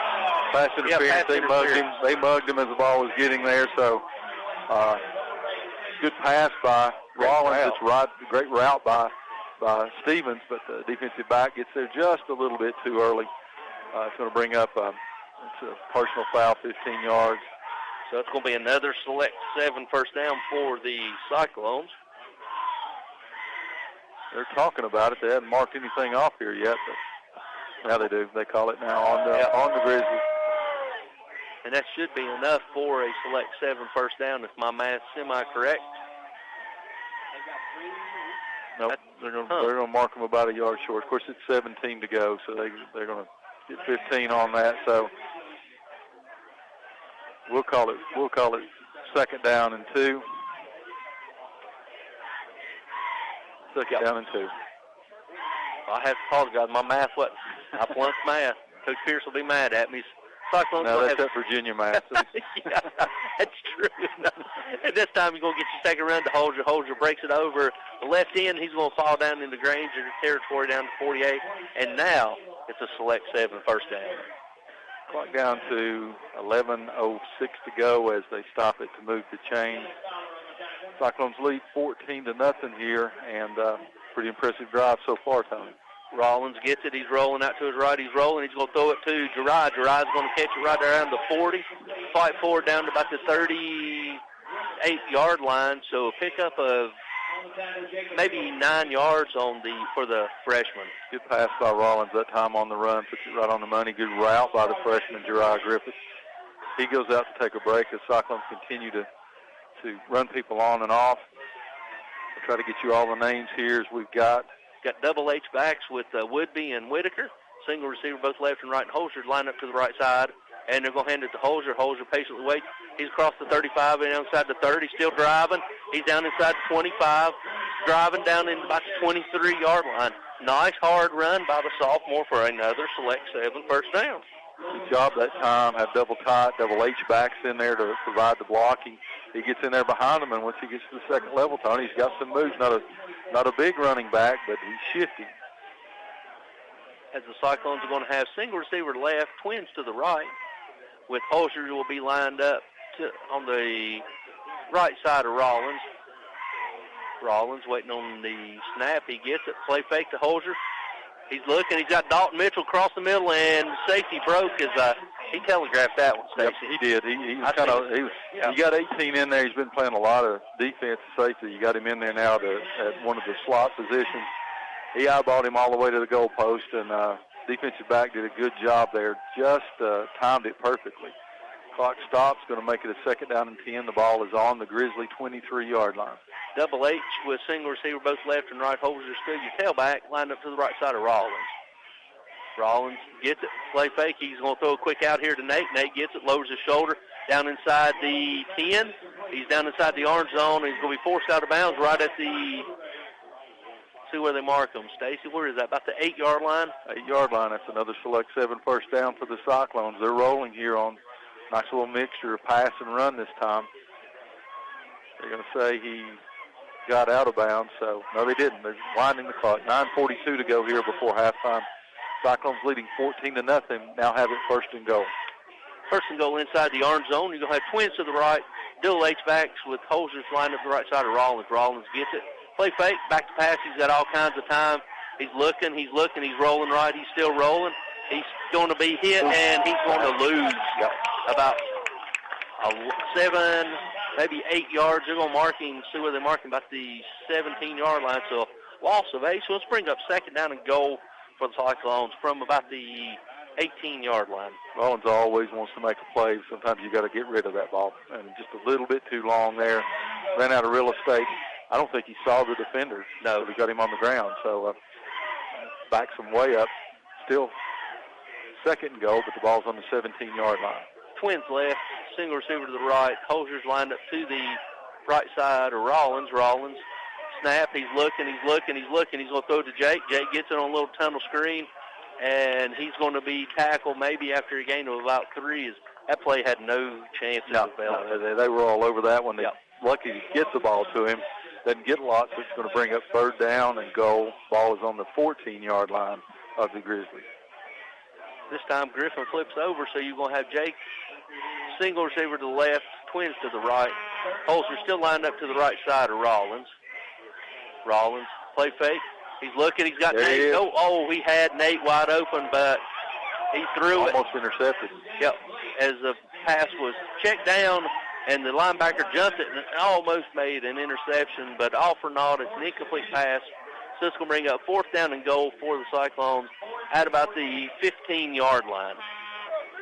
Don't look for the Cyclones to try a field goal here. They're going to go for this. It's a little bit out of Smith Dill's range. Yep, they had Nate on the wheel right there. He was wide open. Oh, yeah. This time they're going to be balanced with Twins both left and right. Holzer's lined up to the right side of Rollins. Rollins trying to draw him offside.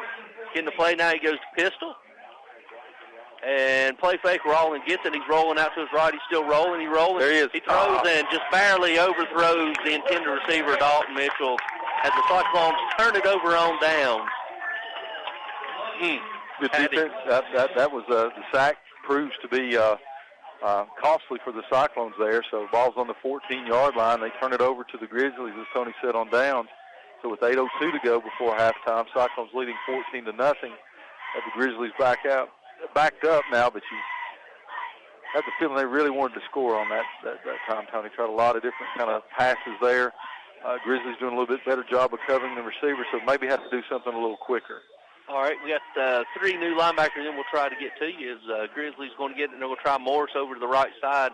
He's going to be hitting the backfield, and he's still driving his feet, and he's going to go maybe a gain of 1 yard as you got number 40, Harrison Lane, and you got Ball and also Shankles in as your linebacking crew. You kind of sense, and I know we're playing Granger County, and it's not Boone or Greenville, but a little bit more enthusiasm, a little bit more attack on the part of the Cyclone defense tonight. You do. I think they're trying to get a little bit competitive edge going against this linebacking core as Grangers break the huddle. They're going to have trips to the left, single receivers on the right. Bennett's back to pass. He's going to hand it to Moose, and Moose is going to try over the left side, and he's going to be upended. Maybe a gain of 1, so this will bring up third down, and we'll call it 8 for the Grizzlies as we're right at 7:10 left to go here in the second quarter. These Cyclones are leading by a score of 14-0. You know, Cyclones their defensive line, Hatfield and Drew Turner right now, Johnson and Cannon there, just doing an excellent job shedding those blockers, going up and down the line. Friend Robbie Fritz now just gave me an update. It's 7-0 Hampton over Happy Valley with 11 seconds to go in the first period. Twins right, single receiver to the left, wide to the left side is Moose. Back to pass is Bennett. He's looking. He's going to throw into double coverage, and it was knocked away as Cade Russell and Jake Roberts got together and knocked the ball away. So it's going to bring up fourth down and 8 from the 16 as Grizzlies are going to have to punt, Stacy. Looks like they were going to intercept that one. They kind of knocked it away from each other there. So battling each other. Yep. Clock stops at 6:35 to go here in the second period. This may be a house call. Cyclones leading 14-0. He may want to kick this one out of bounds, so Robert's going to have a chance to run this back. Let's see if we can get a special teams touchdown here for the Cyclones. He's waiting on the punt. He gets it away, and, oh, Lord. He gets it, and it's going to land See where they mark it this time. He's going to mark it off. It's down inside the 25-yard line, so that was about a 12-yard punt. Jason Carter, not too bad. Not too bad. Not too bad there. Still may be better than kicking it to Jake in that circumstances. So true. Cyclones are going to take over, have it 1st and 10. The ball is going to be exactly on the 25-yard line of the Grizzlies. 6:27 to go, already leading 14-0. Looking to make up for that last offensive series here, Tommy. Yep, as the Cyclones trot out, they're going to have tight end and H-back and single receiver Jakes to the wide side, and Russell's going to be your run back left side, and Stevens toward the boundary. Rollins is going to hand it to Russell. Russell dances. He's going down inside the 20, down the right at the edge of the orange zone, a pickup of about 5, so it's going to bring up 2nd down and 5 from just outside the 20 as we got an injured Grizzly. So we'll go ahead and go back to the station for this 30-second timeout. Before we do, we'll let you know Cyclones are up 14-0. We'll be back after this 30-second timeout.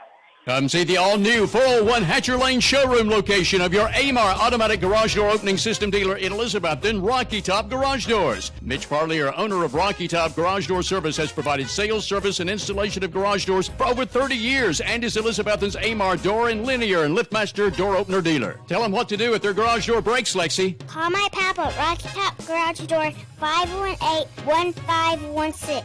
Learn more about Rocky Top Garage Doors online at rockytopgaragedoor.com. Signature Healthcare of Elizabethton Rehab and Wellness Center has been faithfully serving the Elizabethton and surrounding area for around 40 years, offering physical, occupational, and speech therapies tailored to meet your specific needs. The facility is clean, faces are friendly, and they strive to provide the best care to all who enter their doors. Remember, if you feel like you're sitting on the sidelines of life due to a sickness that's got you down, let Signature Healthcare of Elizabethton help you get back into your game. People you know, caring for people you love. And go Cyclones! Carter Finance proudly supports the Elizabethton Cyclones. Come see the friendly people at Carter Finance for a cash loan. You can get a personal and confidential loan as small as $100, or if you need more for bill consolidation or home improvement, Carter Finance makes both home and land loans too. Carter Finance will also pay off your high-cost title loan or check advance. Call 542-2177 or come by Carter Finance at 412 Railroad Street, Elizabethton, and go Cyclones!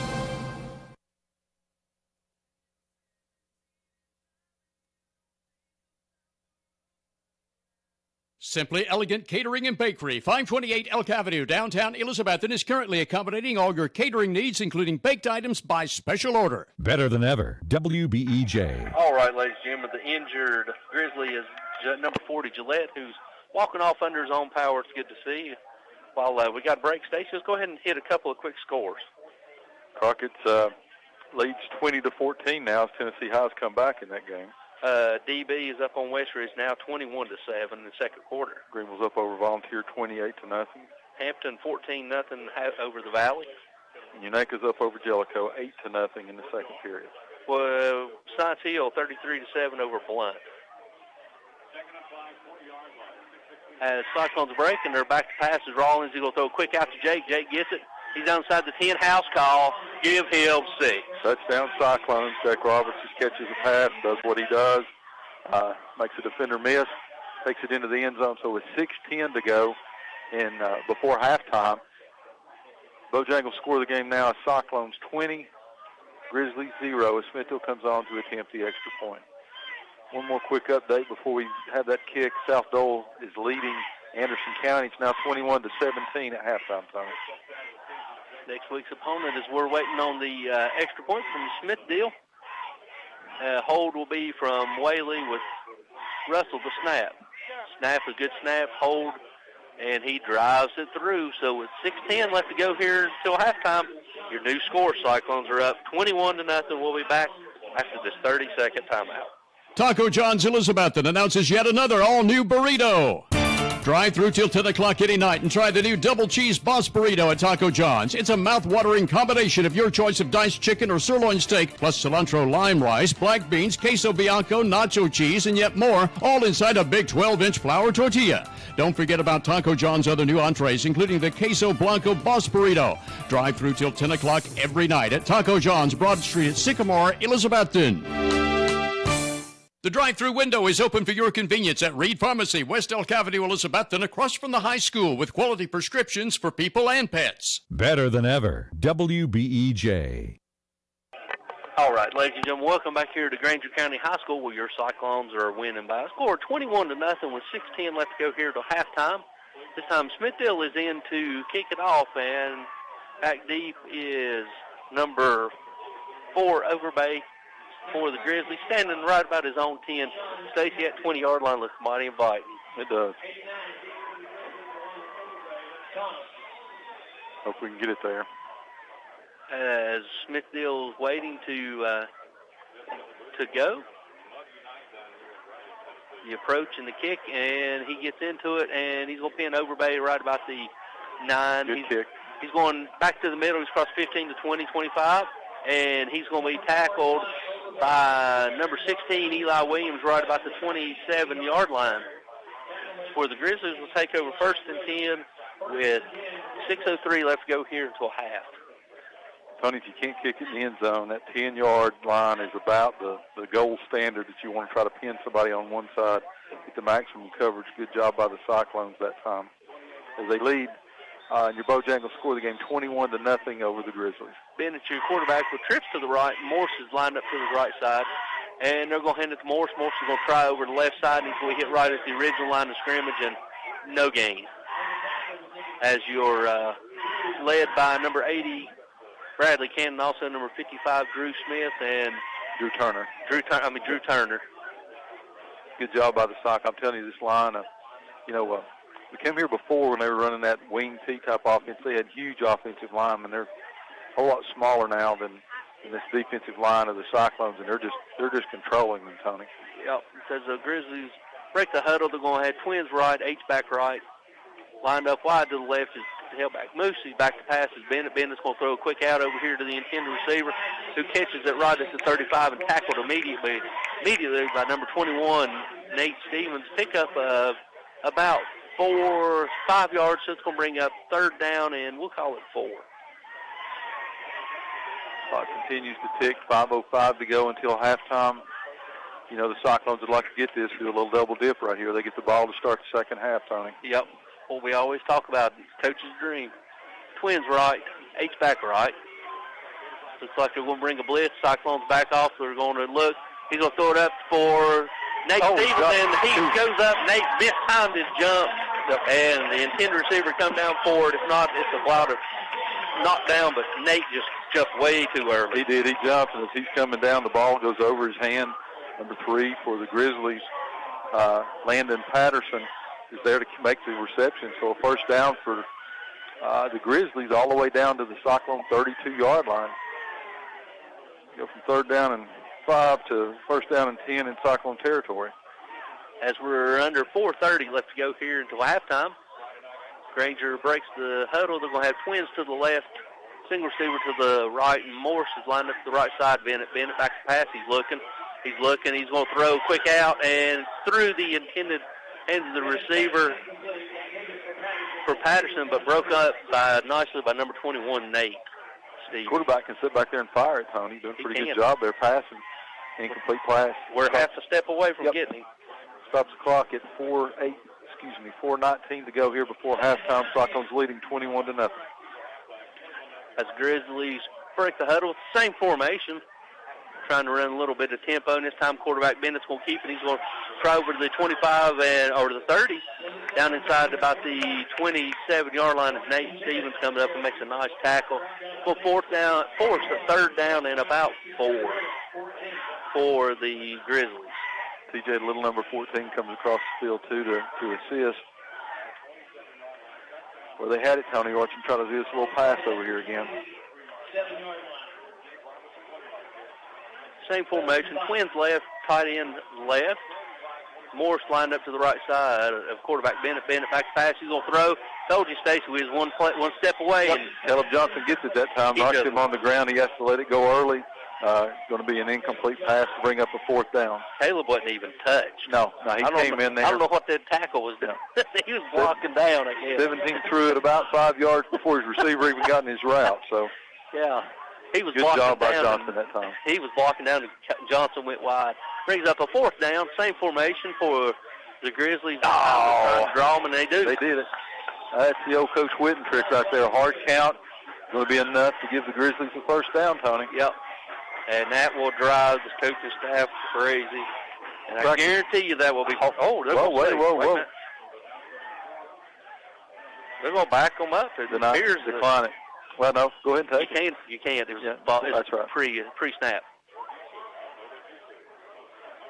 So we're going to say false start against the offense. So back them up 5 yards. So it's going to bring up 4th down and right at 10 yards. So 4th and 10 for the Grizzlies at the Cyclones' 32-yard line. So we got 3:41 left to go here until halftime. Grizzlies going to go for it, trailing 21-0 here. This deep into Cyclone territory, but you got to expect you're going to see a pass here, and they're taking a long time to get this. Yeah, and as I mentioned earlier, there's no play clocks to look at, so you don't know. You just look at the back judge when he raises his hand. The Grizzlies break the huddle. They're going to have twins to the right, single receiver to the left, tight end, H-back left. Now they flip over with the H-back going to the right, tailback goes to the left. Back to passes. Bennett, he's looking.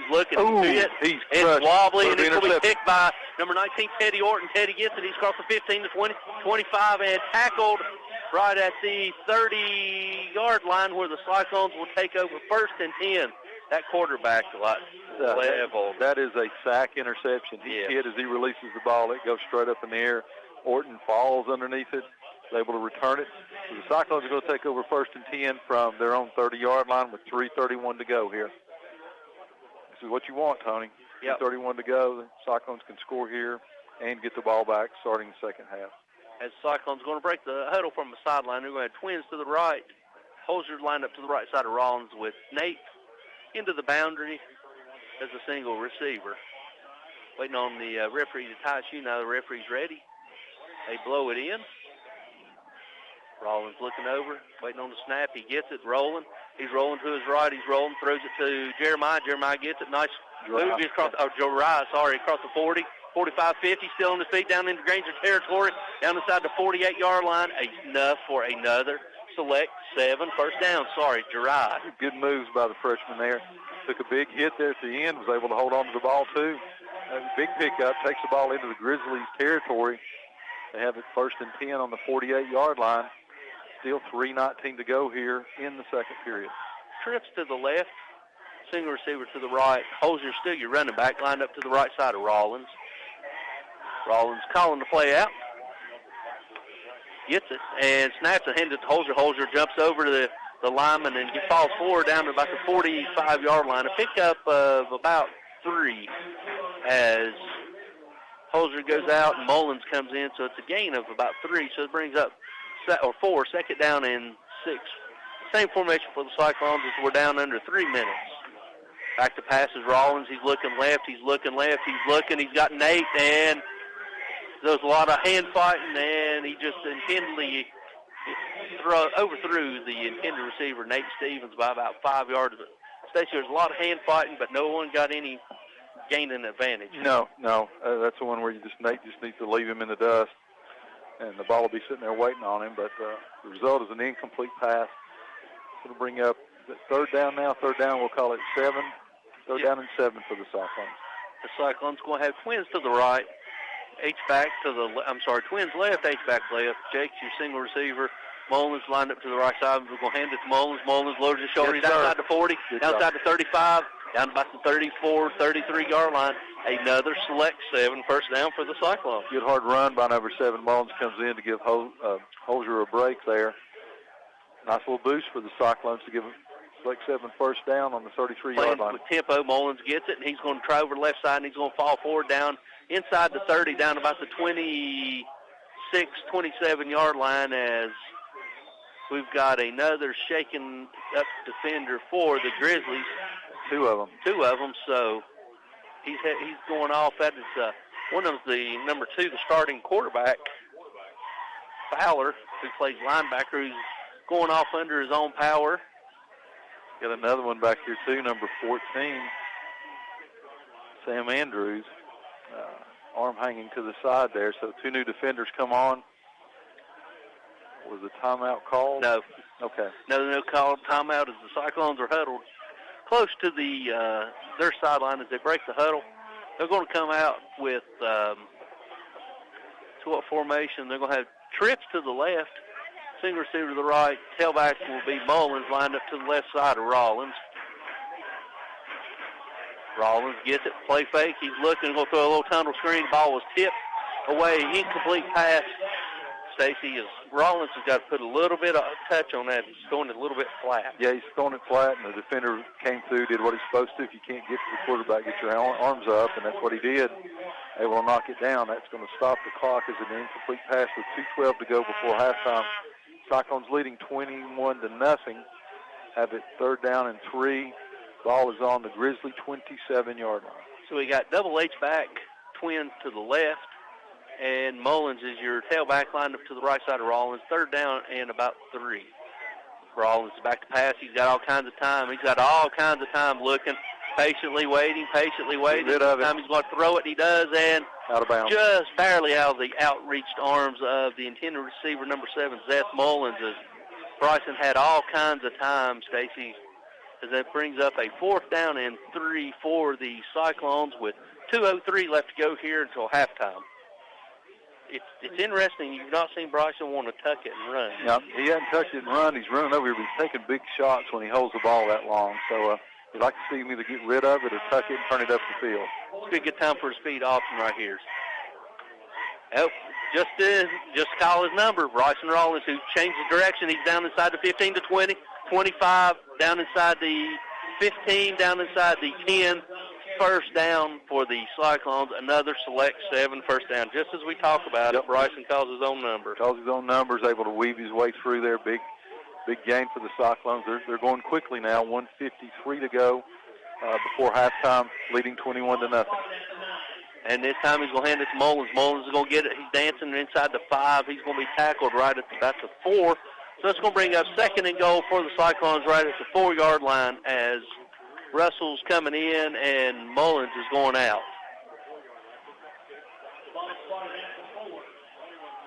Ball at the 4-yard line. 2nd down and goal for the Cyclones. Quick handoff to Russell. Russell just going to easily walk in for a touchdown, Cyclones. Good job. They bring the junior in. He's able to just weave his way, goes untouched until he's crossed the goal line. So with 1:21 to go in the 2nd period, the Bojangles' score of the game is now 27-0. Cyclones up as Smithville comes on to attempt another extra point. Whaley in the hold. He awaits the snap. Mullins with the snap, and good snap. Whaley gets it down, and the kick is up, and it's good. So with 1:21 left to go here in the 2nd quarter, your new score, sponsored by Bojangles, 28-0 Cyclones. Got an update real quick? Yep. Robbie Fritz, Hampton up 21-0 over the Happy Valley Warriors. 3:47 to go before halftime. All right, let's go ahead and take us a quick 30-second timeout. When we come back, we'll have the final 1:21 left to go here in the halftime. We're back after this 30-second timeout.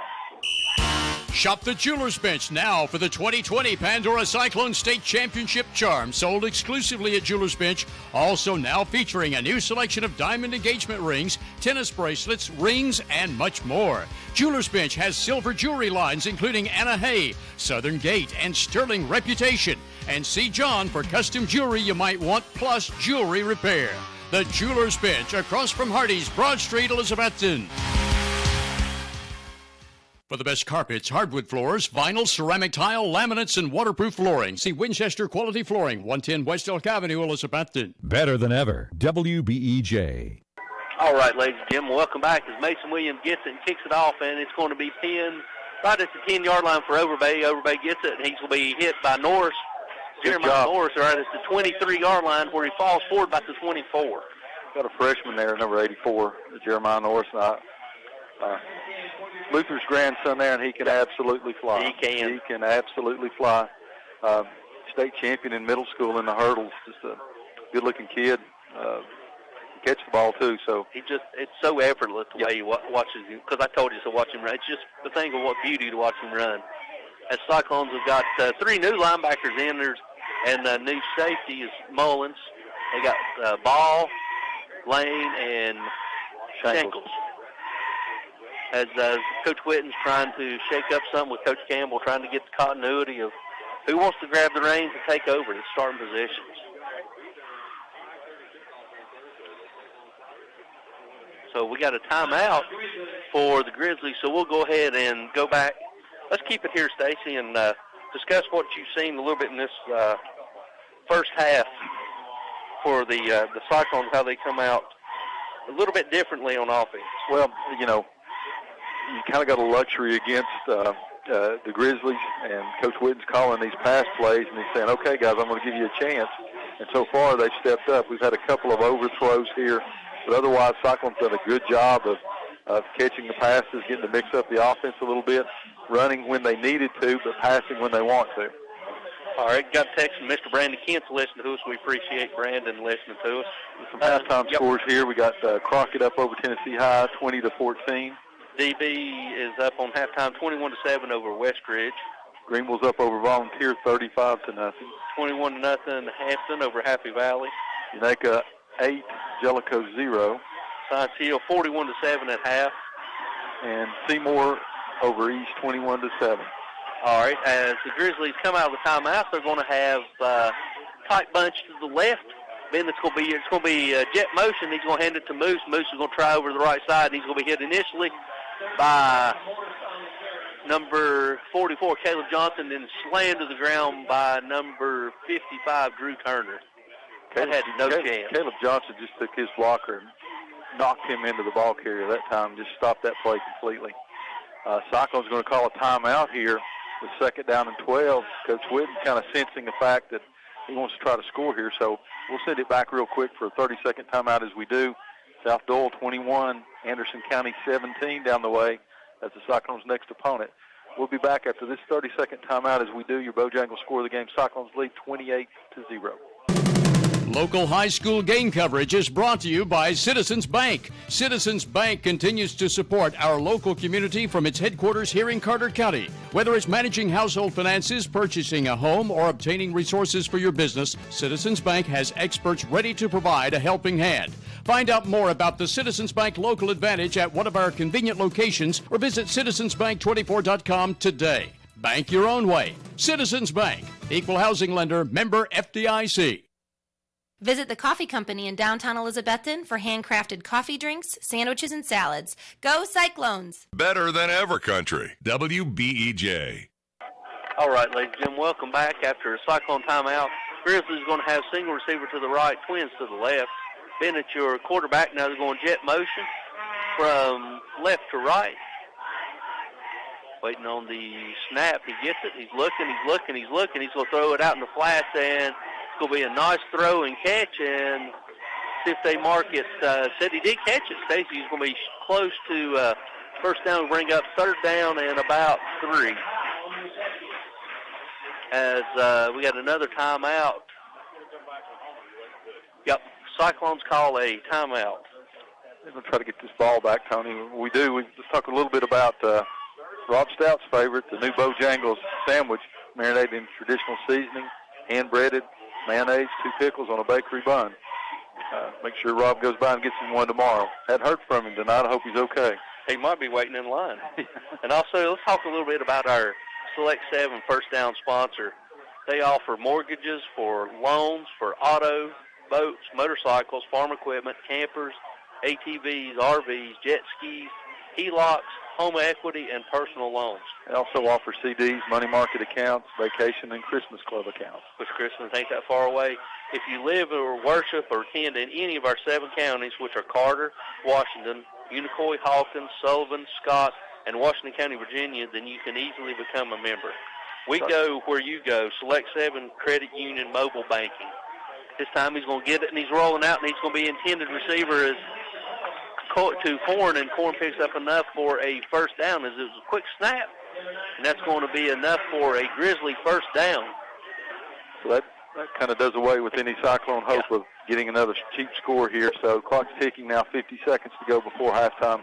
Grizzlies have it 1st and 10 from their own 42-yard line. Cyclones leading 28-0. Pick 6 would be nice right here. As the Grizzlies break the huddle, we're going to have twins to the left, single receiver to the right. Bennett's get it, and he's rolling to his left. He's still rolling, he's rolling, and there it is. Makes the ball, one-handed interception down inside the 20, 45, down about the 44, as that was a nice one-handed interception. You know, we talked about him last year, number 82. When we say big, we mean Mason Ball. He's a sophomore, 6'4", 225 that time. He reaches back behind him with one hand, knocks the ball up in the air, is able to pull it down for the interception.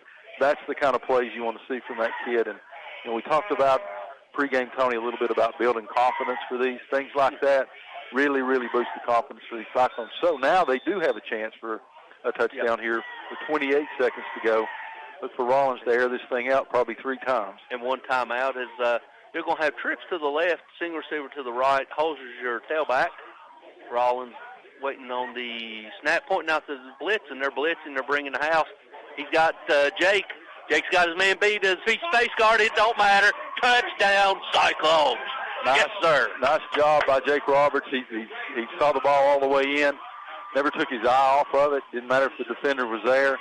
Large play for the Cyclones there as Roberts, the senior, catches the ball from the senior Bryson Rollins. And just like that, the Cyclones strike with 21 seconds to go until halftime to make their score 34-0. As Smithfield comes on for the all-important extra point to try to get us to a running clock to start the second half, Tony. Yep.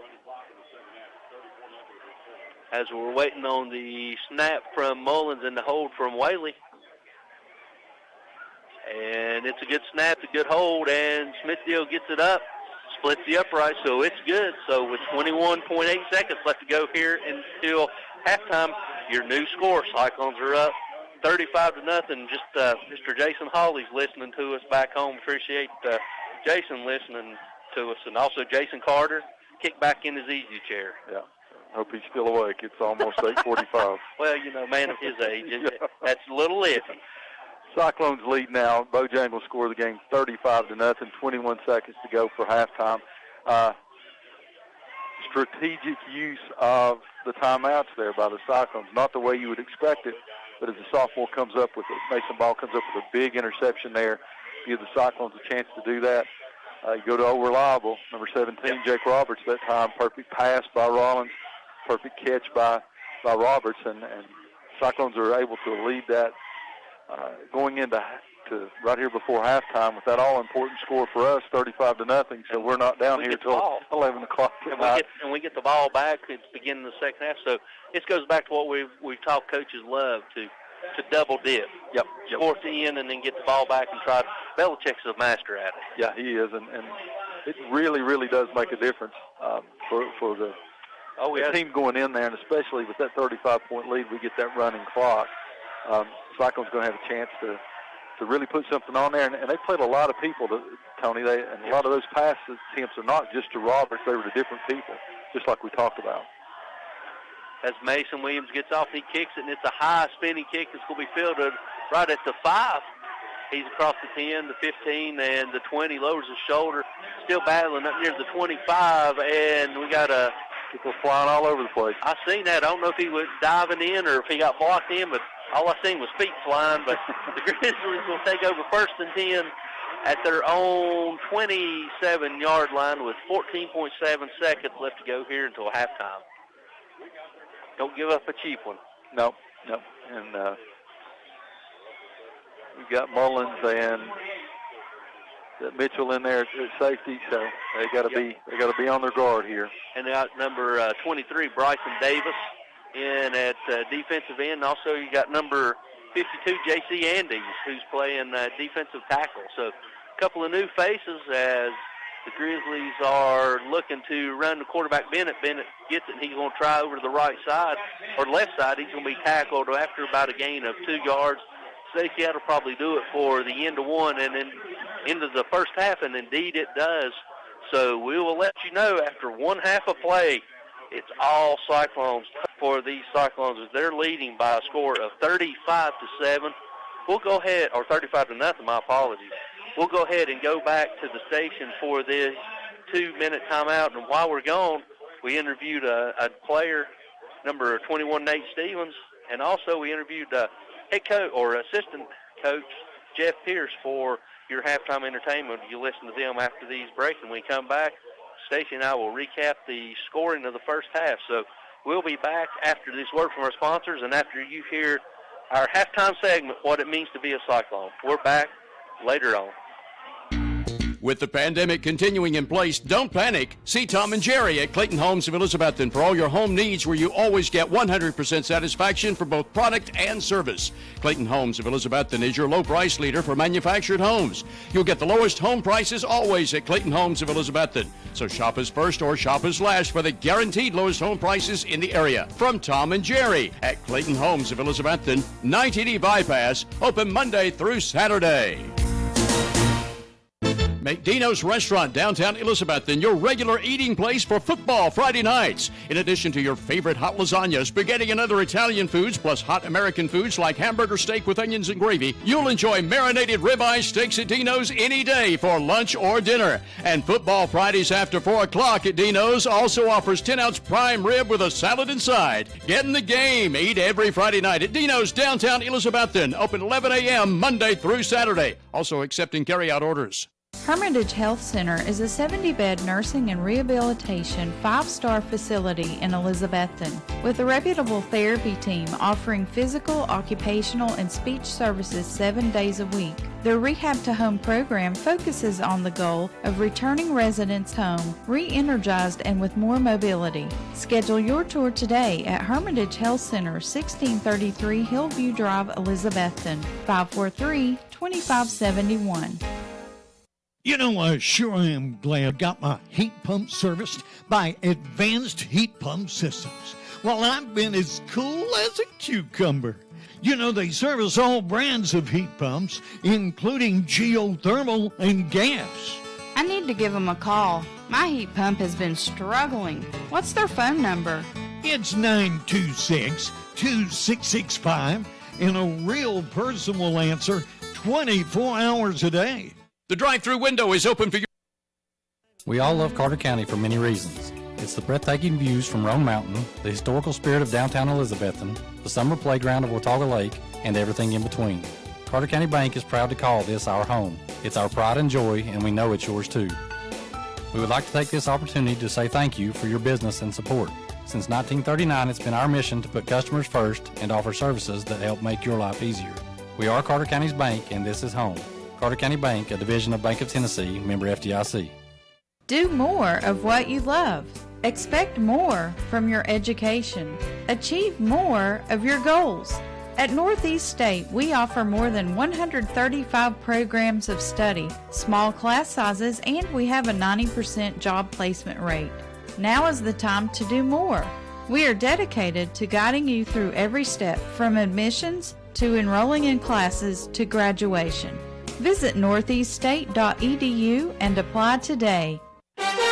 Watson's Marine off Highway 11E, Bluff City is where you'll find one of the area's best selections of fishing tackle and marine accessories, plus the latest Camas, Phoenix, and Vexus boat selections. Watson's Marine also has Mercury and Yamaha outboard engines. Owner Aaron Green and sales and tackle shop manager Rex Pendergrass invite you to stop in soon and look at all the latest models and merchandise. Watson's Marine, Highway 11E, 2 miles from Bristol Motor Speedway towards Johnson City. Valley Forge Wholesale is open to the public. Shop for all your essential needs, including masks. Open 10 to 5 at 412 Cherokee Drive behind Tractor Supply. WBEJ.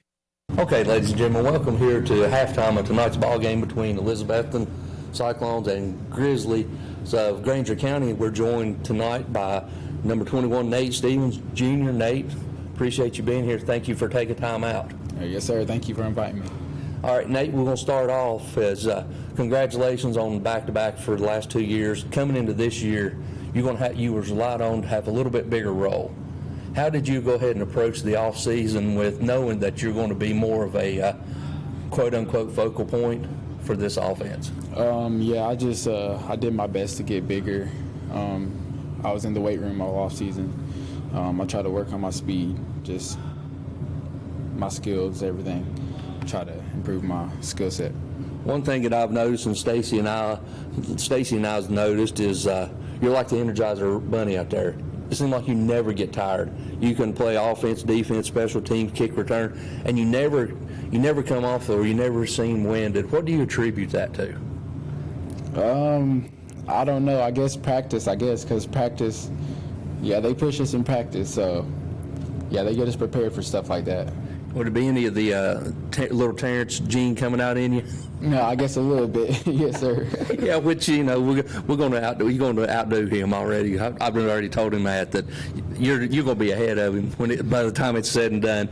Going into this season, back to talking about tonight.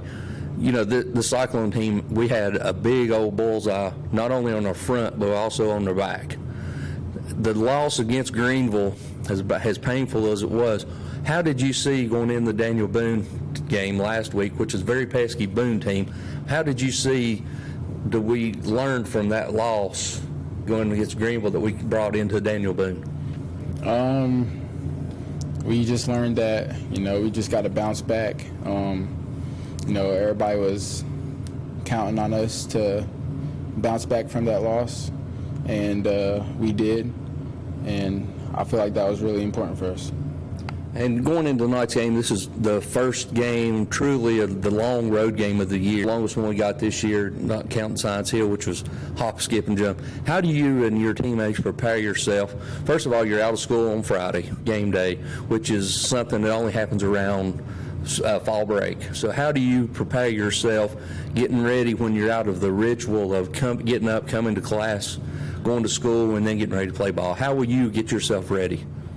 Well, we have film in the morning here, so that helps with kind of staying in the routine. But, we just got to stay focused, and that's really the main thing, just staying focused, watching our film, and making sure we have everything on point. And going forward, after tonight's game, this is our second conference game. Got plenty of football left to go. I think we're 2-1. We still got 6 games left after tonight's game. What do you look for this Cyclone team? Not only you, but Bryson, Cade, Jake. What do you all look to accomplish week in and week out? Are you got like a measuring stick where you say, we want to do this or we want to do that, or is it just something that goes off a feel? It just week by week, we just got to focus on the next game. If we did something poorly the last game, we just got to focus on making it better the next game, and that's how we're going to move forward. What do you want to do as your legacy before you leave next year? I just want to leave as being a hard-working player, making a difference on the team, and being able to help my team win. And Nate, as always, we appreciate you taking your time, and good luck the rest of the season. And we got Coach Jeff Pierce, the former Cyclone, joining us. Coach Pierce, it's an honor to have you here speaking with us today. And we was talking earlier offline, you played back in the mid to late 70s. Tell us what the difference between then and the players now. Well, I think the biggest difference is in the off-season training regimen. It's so much more complex now. Of course, you've had advances in fitness and training over the years, and that's just made the game more competitive. The kids are bigger, stronger, faster, and part of it may be genetics, but I think a lot of it has to do with the all-season programs and like Coach Whitten said the other day, like everybody's working hard now, and it's just a race to keep up, with the Joneses, so to speak. And I think that's the biggest difference. Obviously, the defenses and offenses are more complex. But I think the biggest difference is just the fact that the off-season programs, people are basically working year-round now, and that's everybody. how hard is it to adapt to some of the new schemes that you see? Is it the old adage, the old blocking system still is worth its weight in gold, or is it something that you have to revisit and try to scheme-wise come up with something different? Well, you have to continually tweak what you do because the defenses, as an offensive coach, the defenses are doing the same thing. They the old days of playing the old 5-2 defense and even the 4-3. That's almost a thing of the past. The defense, used to the linebackers, they tell linebackers, hey, you line up over the guards. Defense tackles, you're lining up on the tackles. Well, now, they'll move the defensive tackle 6 inches, and that can completely, change your approach to blocking that particular defense. So it's not the same old thing. It can't be because if the defenses are changing and adapting and evolving, and then you have to do the same thing offensively. Well, Coach, as always, we appreciate you taking time out of your schedule to talk to us here at halftime of tonight's game with Granger County. And as always, we look forward to talking to you again. And let's go ahead and finish out the second half and get back on the road and head home and get ready to get to the back end of the season. Coach, we appreciate it. You're quite welcome, brother. I appreciate you. Yes, sir. We'll go back to the station for these these words, and when we come back, we'll have the kickoff to the second half of tonight's Elizabeth and Granger County game. We're back after these words. Russ Swaney Real Estate is Elizabethton's oldest, most experienced real estate firm. Russ Swaney, David Collins, Deborah Sutherland, and Julia Adams combine their efforts to give their clients the utmost in experienced real estate service with a proven record of success. Whether listing your property to sell, searching for a new home, or needing the services of a professional auctioneer, Russ Swaney Real Estate offers their clients the utmost in service. If it's real estate, it's time to call Russ and his team. They get the job done. Home loans, construction, auto, and personal loans, all available now at Elizabethton Federal Savings Bank in Elizabethton, Johnson City, and in Mountain City. Elizabethton Federal Savings Bank is your hometown independent community bank since 1937, also offering business checking, certificates, IRAs, and both mobile and online banking. Stop by the Elizabethton Federal office nearest you for more information. Apply for a mortgage online at elizfed.com. Elizabethton Federal Savings Bank, equal housing lender and member FDIC. Eat at one of the most popular places in Elizabethton, Jay's Corner at the corner of Lynn Avenue and F Street downtown. Jay's Corner was voted Reader's Choice for the best burger in town, and you'll also love Jay's Barbecue, smoked wings, hot dogs, subs, salads, and a very wide selection of sandwiches. Jay's Corner is open daily except Sunday to eat in or carry out. You can also call ahead at 547-3300 to have your order ready for pickup. Jay's Corner, Lynn at F Street, Elizabethton, also featuring daily specials, ice cream, and shakes. See the full menu on Facebook. For services beyond just shipping, there's so much more at the UPS Store, 106 Broad Street, Elizabethton. Elizabethton's UPS Store also provides your printing needs, including invitations, flyers, business cards, promotional items, large format yard signs, vinyl decals, and so much more. Also get the notary service you need at the UPS Store. Depend on the UPS Store for all your shipping needs all year long. The UPS Store, 106 Broad Street, Elizabethton, locally owned and ready to serve you 7 days a week. To phone in your next order to the Ridgewood, be sure you dial 538-7543. 538-7543 is the correct phone number to enable you to order the best barbecue in the Tri-Cities. Try the Ridgewood's barbecue platter featuring Ridgewood's exclusive barbecue sauce with fries, coleslaw, and rolls. It's enough to feed 2 people for one low price. The Ridgewood is open every day except Sundays and major holidays on Old Highway 19E at Bluff City. The Ridgewood Barbecue, still worth bypassing all the others for. What began as a vision for a young nurse is now a heritage for over 4 generations at Ivy Hall. With a 5-star rating by Medicaid Medicare, residents at Ivy Hall receive the best physical, speech, and occupational therapy in the area. And now respiratory therapy services are offered on staff too, all in a new state-of-the-art facility. Physician and nursing services to aid the healing process are also provided. All insurance is accepted at Ivy Hall, 301 South Watauga Avenue, Elizabethton, and online at ivyhallnursinghome.com. Simply Elegant Catering and Bakery, 528 Elk Avenue, downtown Elizabethton, is currently accommodating all your catering needs, including baked items by special order. Better than ever. WBEJ. All right, ladies and gentlemen, welcome back to halftime here at Granger County High School. We got about a little over 5 minutes left to go till we hit up the head off begin the third quarter. Hope you enjoyed the interviews from number 21 Nate Stevens and also Coach Jeff Pierce. And Stacy, before we go too far, let's go ahead and Miss West, as always.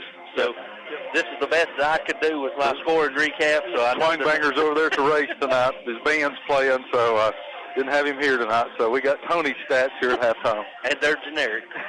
But it started out in the first quarter with 8:21 as Bryson Rollins throws a 33-yard touchdown pass to number 21 Nate Stevens, put the Cyclones up by a score of 7-0.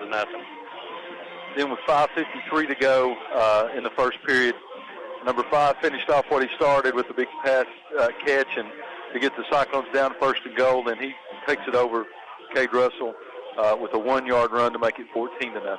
And then the second quarter started with 6:10 left to go in the second quarter as a 20-yard pass from Bryson to Jake put the Cyclones up by a score of 21-0. 1:21 to go before halftime. Had a 4-yard run by Cade Russell for his second touchdown of the first half. And then following a big interception from number 82 Mason Ball, Bryson goes back. Very next play, hits a 44-yard strike to Jake Roberts with 21 seconds left. The Cyclones up by a score of 35-0. And in the first half so far, Cyclones have got 8 first downs, and Granger has 5. I think you said it right before we went away to halftime, and I hope listeners enjoyed that halftime. I don't think you understand what kind of coach Jeff Pierce is. He's probably one of the smartest people that have ever come through Elizabethton High School. Perfect score on the ACT, just a math whiz, and he's a whiz at getting young men to play on the offensive line. He's been there since the beginning with Coach Whitten, and just really relies on him. Does a great job of whatever the plan is Coach Whitten wants. Pierce he's so smart, but he's still down to earth. He knows how to get those guys to do it. Just hope you enjoyed that. But just a total domination by the Cyclones in the first half. They were able to do the things I think that Coach Whitten wanted to do by spreading the ball around, giving people a chance to show that they want to play. Kind of wanted to show that they have the ability to catch in a varsity game, and they were able to do that. And I fully suspect to see more of that in the second half. As Cyclones will receive the ball, let's go ahead and take our final halftime break. So we'll go ahead and take a 2-minute break. When we come back, we will have the beginning of the third quarter. We're back, but before we do, we'll let you know your Cyclones are up 35-0. We're back after this 2-minute timeout. Better than ever country. WBEJ AM/FM, Elizabethton, Tennessee. 0% financing is advertised by auto dealers. It's not always genuine 0% financing. Come to the Happy Valley Credit Union, Elizabethton, and see what we mean. And always check with the Happy Valley Credit Union before you finance an automobile anywhere else to see the bottom line costs. Odds are the Happy Valley Credit Union will have the better or best financial deal. Happy Valley Credit Union, C Street, Elizabethton, behind Walgreens.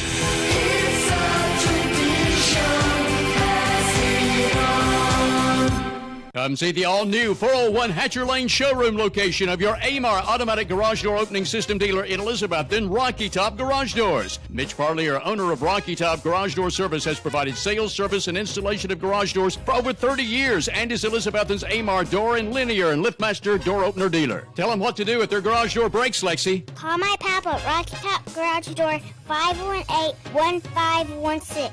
Learn more about Rocky Top Garage Doors online at rockytopgaragedoor.com.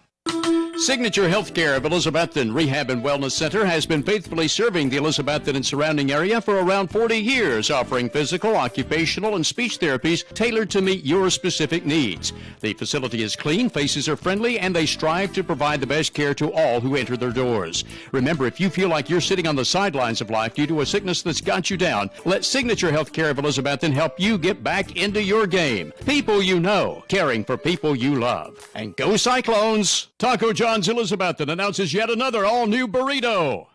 Drive through till 10 o'clock any night and try the new double cheese boss burrito at Taco John's. It's a mouth-watering combination of your choice of diced chicken or sirloin steak, plus cilantro lime rice, black beans, queso bianco, nacho cheese, and yet more, all inside a big 12-inch flour tortilla. Don't forget about Taco John's other new entrees, including the Queso Blanco Boss Burrito.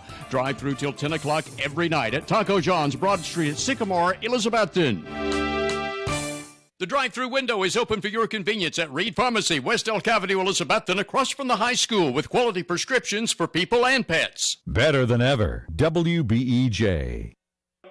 All right, ladies and gentlemen, welcome back to halftime here at Granger County High School, where your Cyclones are showing their muscles tonight as they're up by a score of 35-0 as we've scored on 5 of the 6 possessions we had. The 6th possession would ended up turned the ball over on downs, but it was inside the goal. We're going to extend this halftime by 3 minutes because Granger's just now coming out of the locker room. So let's go ahead and hit a few scores of interest here. Halftime, David Crockett is leading Tennessee High 20-14. And also halftime, Dolphins been 21-7 over West Ridge. Greenville's over Volunteer 42-0 at halftime. And Happy Valley trailing Hampton 35-0 at halftime. Late in the second quarter, Unaka is up over Jellicoe 24-6. Morristown West is over Daniel Boone 34-21 in the third quarter. And Science Hill up big over William Blunt starting the third period 48-7. Sullivan Easton Seymour at half. Seymour's up by a score of 28-7. Halftime, West Green 19, Johnson County 14. And looking on down the road, we've got where Anderson County is now trailing South Goal 28-24 in the third quarter. Mr. Lee Woodby's helping us with some scores of the night. We appreciate everybody listening in and helping us with these scores. Appreciate Mr. Robbie Fritz keeping us up to date with Hampton scores. So we got about a minute and a half left to go. Stacy, what do you look for the Cyclones to come out? How much do you look for Coach Whitten to keep the ones, lack of a better term, the ones in on offense and defense, or do you look for him to keep intermingling? And how long do you see 10 out there under center? I know it's a lot to throw at you. I would like not to see 10 out there again, but I think the first series we're going to see starters on offense, starters on defense. This clock's going to start running as soon as the kickoff occurs. So other than a timeout or some other stoppage of play for injury or something. So it's going to move really quickly. So I think you'll put the starters in there, but then after that, I don't think you'll see a wholesale change, but I think he's going to pick and choose people he wants to look at certain positions, especially on defense. I think he's going to want some people on defense to see where they're going to play, and then they're going to see some different receivers out there now. I still think he's still auditioning, for lack of a better term, who's going to be the second receiver. Yeah, and that's going to stay in there. And that may cause us to see Rollins a little bit longer than we normally would because he wants to see them catch the balls from him. But you know how I am. Take him off and put his helmet in on the bus somewhere so he doesn't get hurt. You don't want a cheap injury. No. Leading 35-0 at halftime on your quarterback, and sometimes if the other team doesn't have anything to lose, they pin their ears back and come, and you just really don't want to see that. Yeah, and unfortunately, that's some do that, but yeah. It's whether it's right or wrong or indifferent, it doesn't matter. Well, Granger's getting ready to tee it up and kick off. They'll be kicking from right to left as you're listening to us back home, and back deep, standing right about his own 20-yard line. You got Stevens and Roberts standing right inside their own 20 as they're anticipating some type of pooch kick.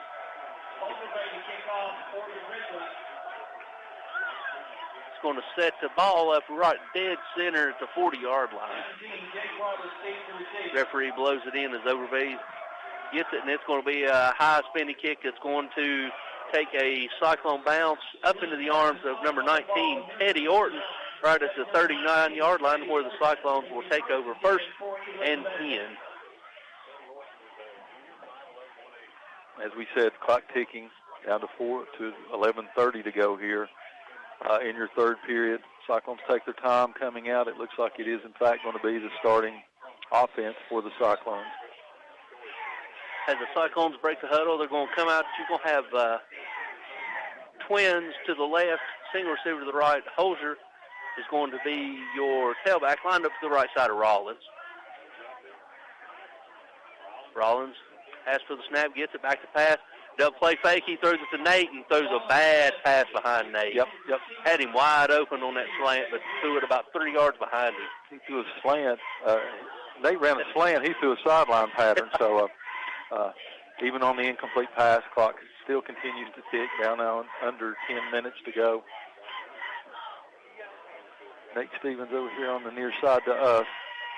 Now Rollins, a little mini roll to the left, throws it another errant pass. Throws that one a little bit behind the intended receiver, number 18, Dalton Mitchell, which is a little bit behind and to the left. If he keeps making those throws, Whitten will keep him out there until he makes them. Yeah. A little bit off on the touches there. The receivers are wide open. The passes are just a little bit behind, and that one looked a little bit behind too, Tony. Yep. As Cyclones still going to have the same formation, twins left, single receiver right, Holzer's left side. Now Rollins gets these mini rolling to his left. He's still rolling. Now he's going to throw it up for Jake. Jake makes a play on the ball and goes back and makes a circle catch down inside the 20 or 35 and runs out of bounds at the 32-yard line. Enough for another select 7 first down. As Jake got turned around but still concentrated. Yeah, he did. He turned completely around there, but not before he gets enough for that select 7 first down. Takes the ball all the way down to the 32-yard line of the Grizzlies. Double wings, Jake out, single receiver both left and right. Holzer is going to get it. He's going to try over the left side, cuts it back to the right. He's crossed the 15 to 20, or 20, and he's going to be up inside the orange zone down about the 18-yard line, but not before. It's another select 7 first down. Nice 14-yard run. Yep, nice run. He had a good cut back there. Could have taken it in, but a good tackle by the textbook. Textbook tackle came in and got him down on the ground, but first and 10 Cyclones. Same formation. This time Cyclones a hurry. Quick out here to Nate. Nate gets it. He's going to lower his feet. 5-4, touchdown, Nate Stevens. Yep. Yes, sir. Does a little spin move on the right as he catches the ball, takes it in. Once he makes that move, there's not another defender there that can catch Nate. So Stevens takes it in for a score at about the 9:14 mark of the third period. Cyclones lead now. Your Bojangles score the game 41-0 as Smithville comes on for yet another extra point. Cyclones showing a little bit of tempo that time as we're waiting on the extra point. Mullins to snap. Whaley to hold. Good snap, good hold. Kick is up, and it's good. So with 9:14 left to go here in the third quarter, your new score, Cyclones are up 42-0. We'll be back after this 30-second timeout. Shop the Jeweler's Bench now for the 2020 Pandora Cyclone State Championship charm, sold exclusively at Jeweler's Bench. Also now featuring a new selection of diamond engagement rings, tennis bracelets, rings, and much more. Jeweler's Bench has silver jewelry lines including Anna Hay, Southern Gate, and Sterling Reputation. And see John for custom jewelry you might want, plus jewelry repair. The Jeweler's Bench, across from Hardee's, Broad Street, Elizabethton. Northeast Community Credit Union is the place for loans. Northeast Community Credit Union, proud Cyclones supporter for nearly 70 years. Better than ever country. WBEJ. All right, ladies and gentlemen, welcome back here to Granger County High School, where your Cyclones are up 42-0 with 9:14 left to go here in the third quarter. As Williams is going to tee the ball up on the far side, far hash. Back deep is Overbay and Jones back deep for the Grizzlies, standing right inside their own 10-yard line. Williams with a short approach and the kick, and it's a high spinning kick that's going to be fielded right around the 7. He's across the 10, the 15, the 20. Tries to cut it back to the left. He's going to be hit by, see who it is, number 4, Cam Baker is getting off the pile. Have number 47, Wesley Shankles, and also number 14, T.J. Little. Yep. T.J. Little makes the initial stop there. Good job by the Cyclones on the coverage. They're going to have it first and 10. The ball is going to be on about the 20, we'll call it the 27-yard line of the Grizzlies. Got two new corners in. Stacy, you got number 19, Teddy Orton, junior, and also sophomore, number 15, Luke Whaley. As the Grizzlies break the huddle, we'll have twins left, single receiver to the right. Bennett, your quarterback, he's going to hand it to Moose. Moose is going to try over, and TJ Little steps up, takes on the block, makes the tackle for a loss of about 3 yards. Nice play by the senior. Yep, comes right up, does exactly what he's outside in, able to get him on the ground. Just a good job. They're going to lose one on that. It's going to bring up 2nd down and 10 for the Grizzlies. Clock now at 8 minutes to go in the third period. Cyclones leading 42-0. As the Grizzlies break the huddle, they're going to have twins right, single receiver left. Bennett with Moose to his right.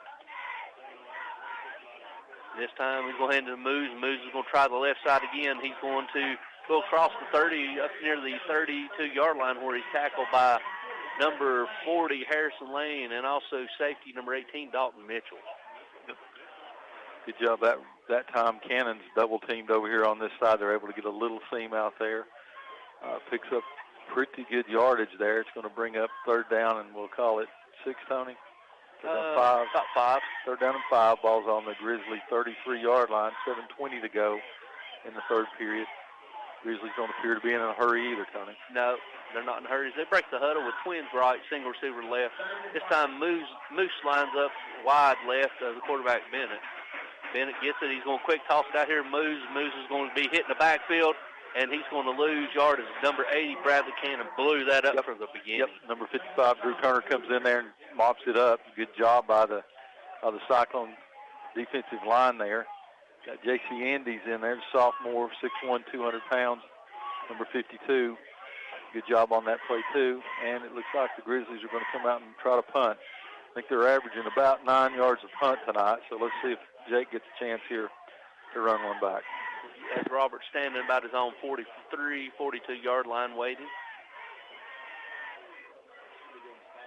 As Granger's in no hurry, he gets it away, and he's rushed it, and it's an end-over-end that's going to hit about the 49. Jake picks it up right at 50. He runs back to the left. He's back to the right across 45 to 40, 35 and 30, still on his feet. Now he's waiting on a block. He goes back to the middle of the field. He's got the 30 back. He's got it. House call, 15-10, 5, touchdown, Jake Roberts on a 50-yard punt return.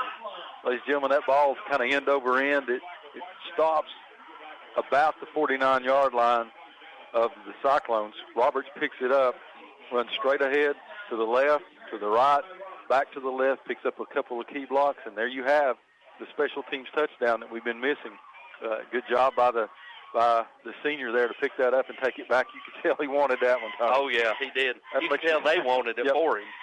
Bojangles score the game now. It's 48-0 with 5:51 to go here in the third period. Smithfield comes on to attempt the extra point. No, we got new kicker Campbell. Oh, Campbell, freshman. I'm sorry. Yep. As the freshman's in to try it's high snap, but he gets it down. Oh, good kick. Wow, he boots it through, and it's good for the freshman. Caleb Campbell. Yep. Yes. So that now puts your score to 5:51 left to go, 49-0 Cyclones. We'll be back after this 30-second timeout. Integrity, trust, respect, and family. That's how Southern Finance has survived since 1959 in an ever-changing economy. Southern Finance specializes in small personal loans, auto loans, home and land loans, and more. Hometown lending for honest, hard-working people like you. No credit or less than perfect credit is welcome at Southern Finance. Across from the Bonnie Kate, downtown Elizabethton. To find the loan you need, call 542-2165. Simply Elegant Catering and Bakery, 528 Elk Avenue, downtown Elizabethton, is currently accommodating all your catering needs, including baked items by special order. Better than ever, WBEJ. All right, ladies and gentlemen, welcome back here to Granger County High School, where your score, Cyclones, are up 49-0. Stacy just got a text that we got some additional listeners. We got Natalie, Ryder, and Brooke listening to us back home. Whitten kids listening to us tonight. We're glad to have them here. Love to see them up in the booth with us when they come. So. Oh, yeah. Yep. Because we're waiting on Connor Campbell to kick off as he goes back. The approach and the kick, and it's a high spinning kick that's going to be taken right about the 15. He crossed the 20, 25, 30, 35, and tackled by, who is that? Number 18, Dalton Mitchell. Yep, 18, Dalton Mitchell making a touchdown-saving tackles. We got some new faces in, so let's get them as many as we can here. We got number 33 in, Markel Chappell. We got number 63 in here, Eli Guess. Harrison Lane in. We've also got number 46 in, Maddox Tressler. Yeah, you got Jeriah Griffith back now at one of the safeties. You got looks like number 4, Cam Baker, playing one of the star wheel. And this time it's going to be handed off to the running back for Granger, and he's going to be tackled by about 5 or 6 Cyclones, led by number 23, Bryson Davis. The late flag, probably face mask, at Markel, and wrapped up by number 46, Maddox Tressler. Wait and see what the flag is.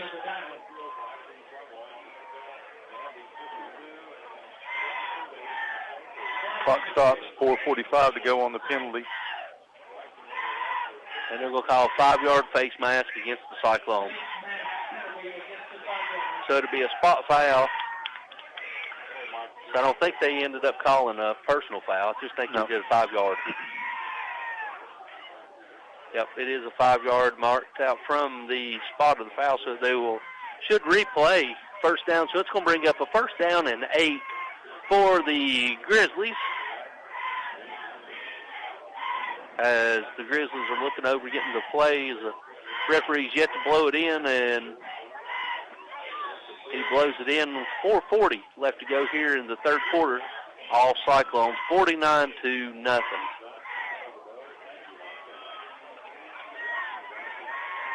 As the Grizzlies break the huddle, we're going to have twins left, single receiver to the right. Bennett, your quarterback. He's going to hand it off to the tailback, and that's a fumble. Ball's on the floor, and it's going to be recovered by, looks like, number 52, J.C. Andes. Yep, Cyclones do recover. Let's see who comes up with it. Yep, number 52, J.C. Andes. J.C. Andes comes in and makes a big play for the Cyclones. Clock's now ticking close to 4 minutes to go. They're going to have it first down and 10. They're going to mark the ball at the 35-yard line of the Grizzlies. Yep. And we also got Kim Whitten and Chris Hawley listening to us. Just got a text from them. Appreciate them listening. See if Coach Whitten brings out the starters. It looks like for the most part it is. Nope, you got the new quarterback, so got a couple of new linemen. So we'll go ahead and get what we can get in there. Your new quarterback is number 12, Gibb Moppins. He is a sophomore. And he's going to hand it to freshman Jeriah Giffen. He's trying over to the left, and Jeriah is going to be upended, but a pickup of about 1 yard. And also, Stacy, you got, you got sophomore number 50, Seth Campbell, freshman Seth Campbell, 6'4", 315. Got number 11, Eli Blevins in it, the wide receiver, 6'1", 165-pound sophomore. And you got big number 82 at your H-back, Mason Ball, who is leading the way for Jeriah, who just don't have enough weight about him as he's dragged down from behind.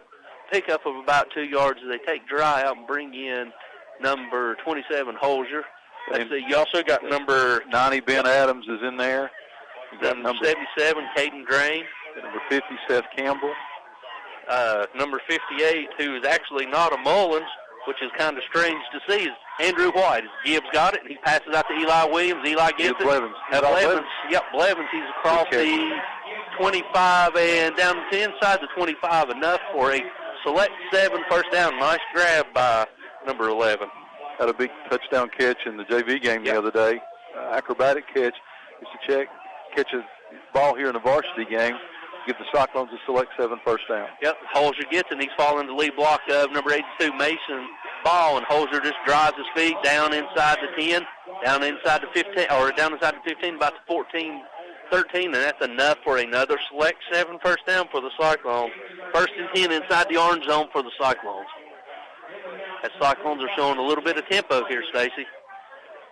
Single receiver both left and right. Holzer's your tailback, and they're going to hand it to Holzer, and not before it's blown dead from the side judge. So we got movement on the Cyclones. A little bit hard to keep up with it with this Coach Whitten up tempo. Yep. They're going to call offside against the Cyclones, so must be lined up offsides.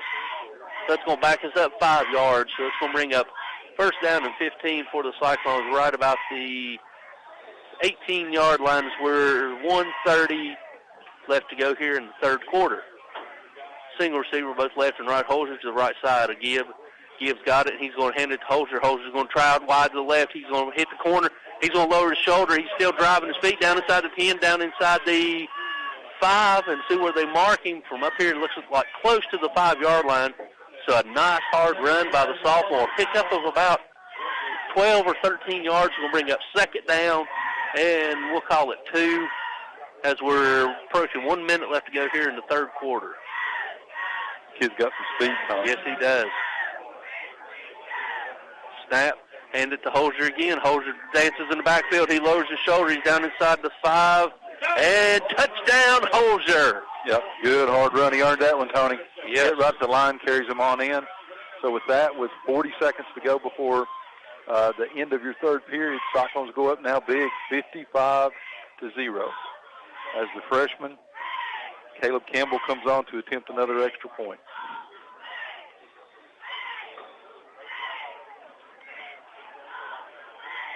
As we're running one on late, as a wing comes on late.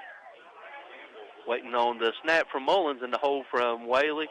Campbell with the kick. It's a good snap, good kick. It's up. He drives it through, and it's good. So with 39.5 seconds left to go here in the third quarter, your new score, Cyclones are up 56-0. We're back in 30. Local high school game coverage is brought to you by Citizens Bank. Citizens Bank continues to support our local community from its headquarters here in Carter County. Whether it's managing household finances, purchasing a home, or obtaining resources for your business, Citizens Bank has experts ready to provide a helping hand. Find out more about the Citizens Bank Local Advantage at one of our convenient locations or visit citizensbank24.com today. Bank your own way. Citizens Bank, equal housing lender, member FDIC. The drive-through window is open for your convenience at Reed Pharmacy, West Elk Avenue, Elizabethton, across from the high school with quality prescriptions for people and pets. Better than ever. WBEJ. All right, ladies and gentlemen, welcome back here to Granger County High School where it's all Cyclones. There's 39.5 seconds left to go here in the third quarter. Cyclones are leading 56-0. And you got Campbell kicking off and Thomas back deep to receive for the Grizzlies. As Campbell gets it, and it's a high spinning kick. Thomas is going to field it right near the sideline at the 5. He's crossed the 10, and nice tackle down there by, looks like number 23, Bryson Davis, as he made a great tackle up near the 15-yard line where the Grizzlies will take over, bursting him from their own 15. Looks like we may end the third period here before they get a play run off here. I think that's a safe assumption, so why don't we just go ahead and go back and get this 60-second timeout, because that's the end of 3. Cyclones up 56-0. We're back in 60 seconds. With the pandemic continuing in place, don't panic. See Tom and Jerry at Clayton Homes of Elizabethton for all your home needs, where you always get 100% satisfaction for both product and service. Clayton Homes of Elizabethton is your low price leader for manufactured homes. You'll get the lowest home prices always at Clayton Homes of Elizabethton. So shop us first or shop us last for the guaranteed lowest home prices in the area. From Tom and Jerry at Clayton Homes of Elizabethton, 90D Bypass, open Monday through Saturday. Make Dino's Restaurant, downtown Elizabethton, your regular eating place for football Friday nights. In addition to your favorite hot lasagna, spaghetti, and other Italian foods, plus hot American foods like hamburger steak with onions and gravy, you'll enjoy marinated ribeye steaks at Dino's any day for lunch or dinner. And football Fridays after 4 o'clock at Dino's also offers 10-ounce prime rib with a salad inside. Get in the game. Eat every Friday night at Dino's, downtown Elizabethton. Open 11 a.m. Monday through Saturday. Also accepting carry-out orders. For the best carpets, hardwood floors, vinyl, ceramic tile, laminates, and waterproof flooring, see Winchester Quality Flooring, 110 West Elk Avenue, Elizabethton. Better than ever. WBEJ. All right, ladies and gentlemen, welcome back to Granger County High School. We're starting the fourth quarter. It's all Cyclones, 56-0. And Stacy's got some new faces again for the Cyclones. You got number 26, Billy Woodby at linebacker. You also got number 36, Landry Buckles playing linebacker. And see who else we got. Number 63, Eli Guest playing tackle, and also Mason Williams, number 25, playing linebacker.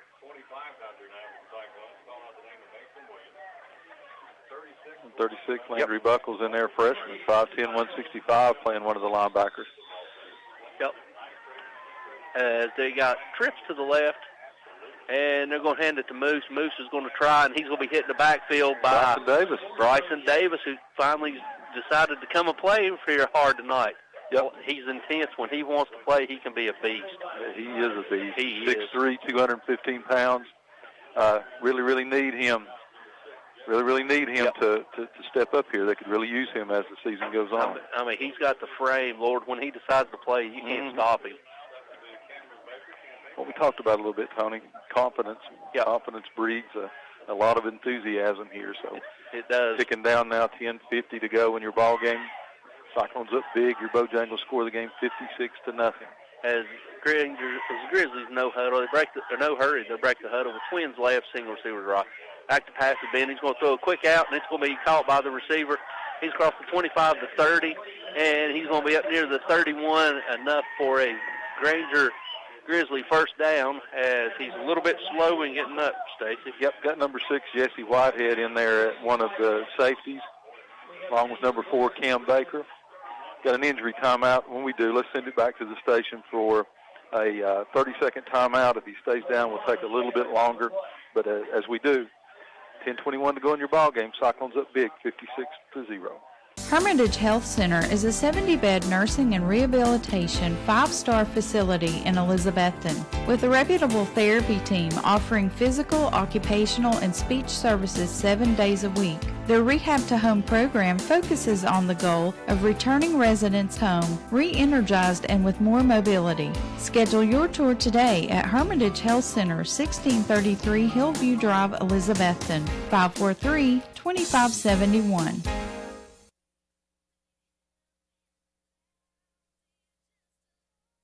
For the best carpets, hardwood floors, vinyl, ceramic tile, laminates, and waterproof flooring, see Winchester Quality Flooring, 110 West Elk Avenue, Elizabethton. Better than ever. WBEJ.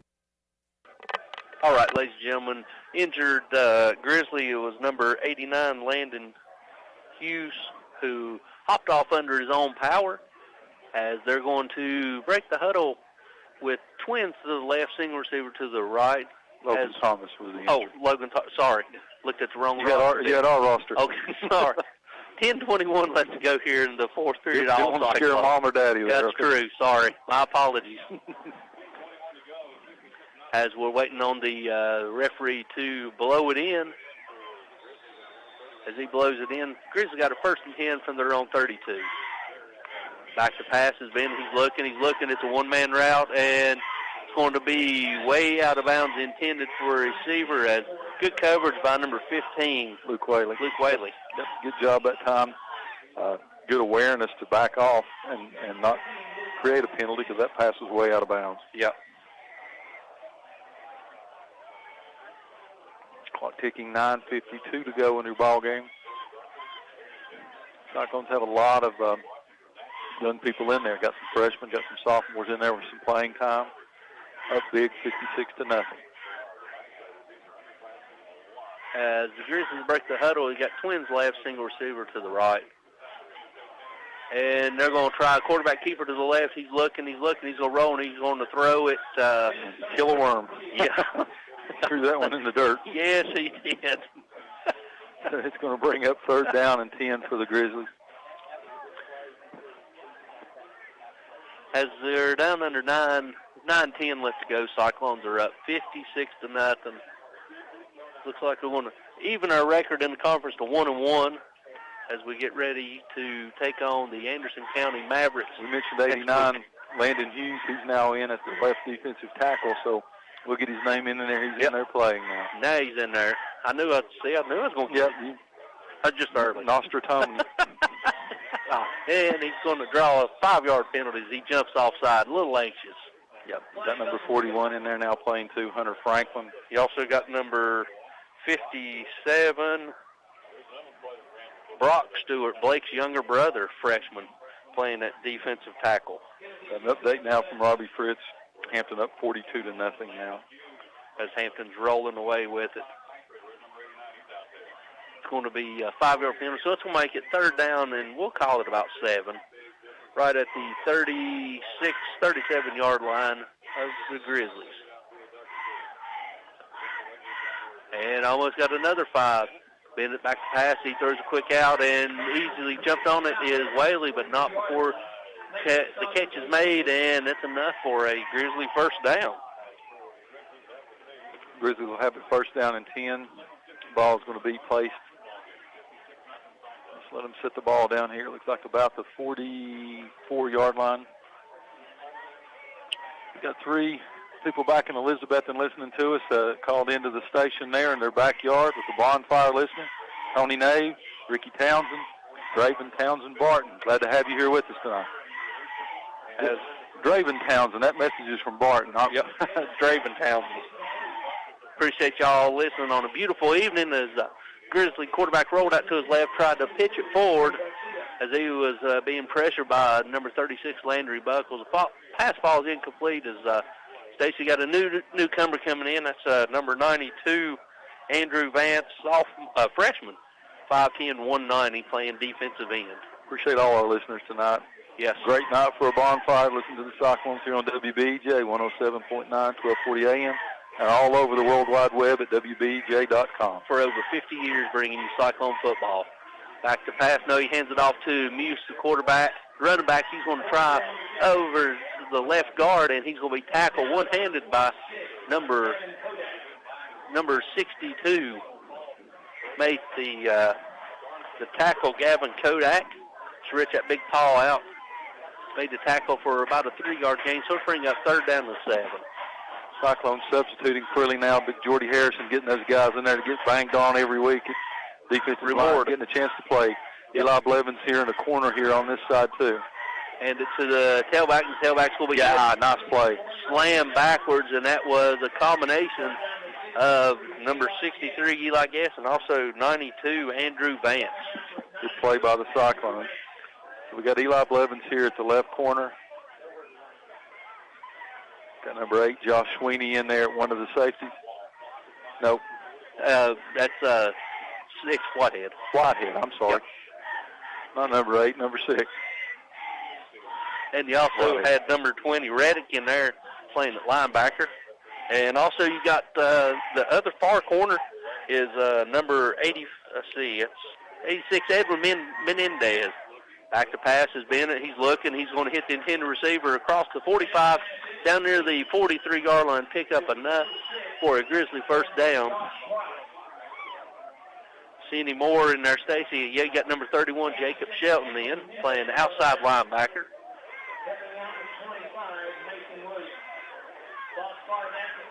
And looks like you got number 48, Diesel Russell, playing as your Mike backer. Yep. Diesel Russell in there as a freshman. As Granger's got twins to the right, back pass is Bennett. He's looking, he's going to throw it out in the flat. And nice hit by Eli Blevins. Woo!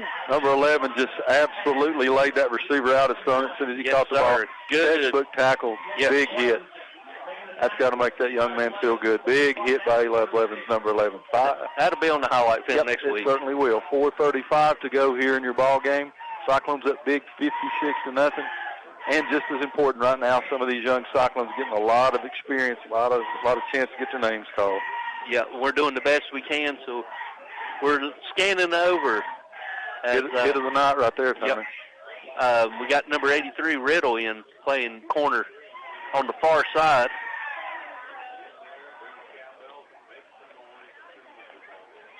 Jet motion, and it's going to be handed off to the running back coming from left to right. He's going to try to get outside. Good job by the Cyclones. Landry Buckles with great pursuit, making the tackle, and here comes a hockey line change, Stacy. Yep. All right, let's see who we got. All right, we got number 13, Bryson Rowland. He's a freshman, 5'8", 160, come in to give Eli Blevins a break here. Can't tell your far corner yet. I can't see that far. 83, Riddle. He's still in. You got number 34, John Seifert, playing one of your backers, and number 46, Maddox Tressler, playing another one. Sam's little brother in there. Good to see him. Catch the line here in just a minute. Granger gets it, and Bennett's rolling to his left. He's still rolling, and it's going to be hit with his receiver down inside the 20, down near the 18-yard line. It looks like you have number 89, Landon Hughes, in. Still coming in. Another line change. You got number 84, Jeremiah Norris. Comes in at one of the safety spots. Can't tell who the other safety is. I think it's Cam Baker. As this young pups are looking to keep them out of the end zone to pitch the shutout, as we're down under 244. As Bennett's back to pass, he's feeling pressure. Steps forward, evades a rush, and he's going to lower his head and dive down route into the 11-yard line. A gain of about 6, so let's bring up second down and about 4 for the Grizzlies, as we're under 2:30 left to go here in the fourth and final period. Tackle by number 46, Max Tressler there. Good job to keep him out. Tony said we're down now 2:15 to go in the ball game. Cyclones up big 56-0, as these young Cyclones are trying to keep the Grizzlies out of the end zone. As the Grizzlies break the huddle, we got Twins left, single receiver to the right. Bennett, your quarterback, back to pass, is looking. He's going to step up, and he's going to be hit, and he's going to be tackled for a loss. That'll go down the sack for big number 31, Jacob Shelton, and also number 92, Andrew Vance.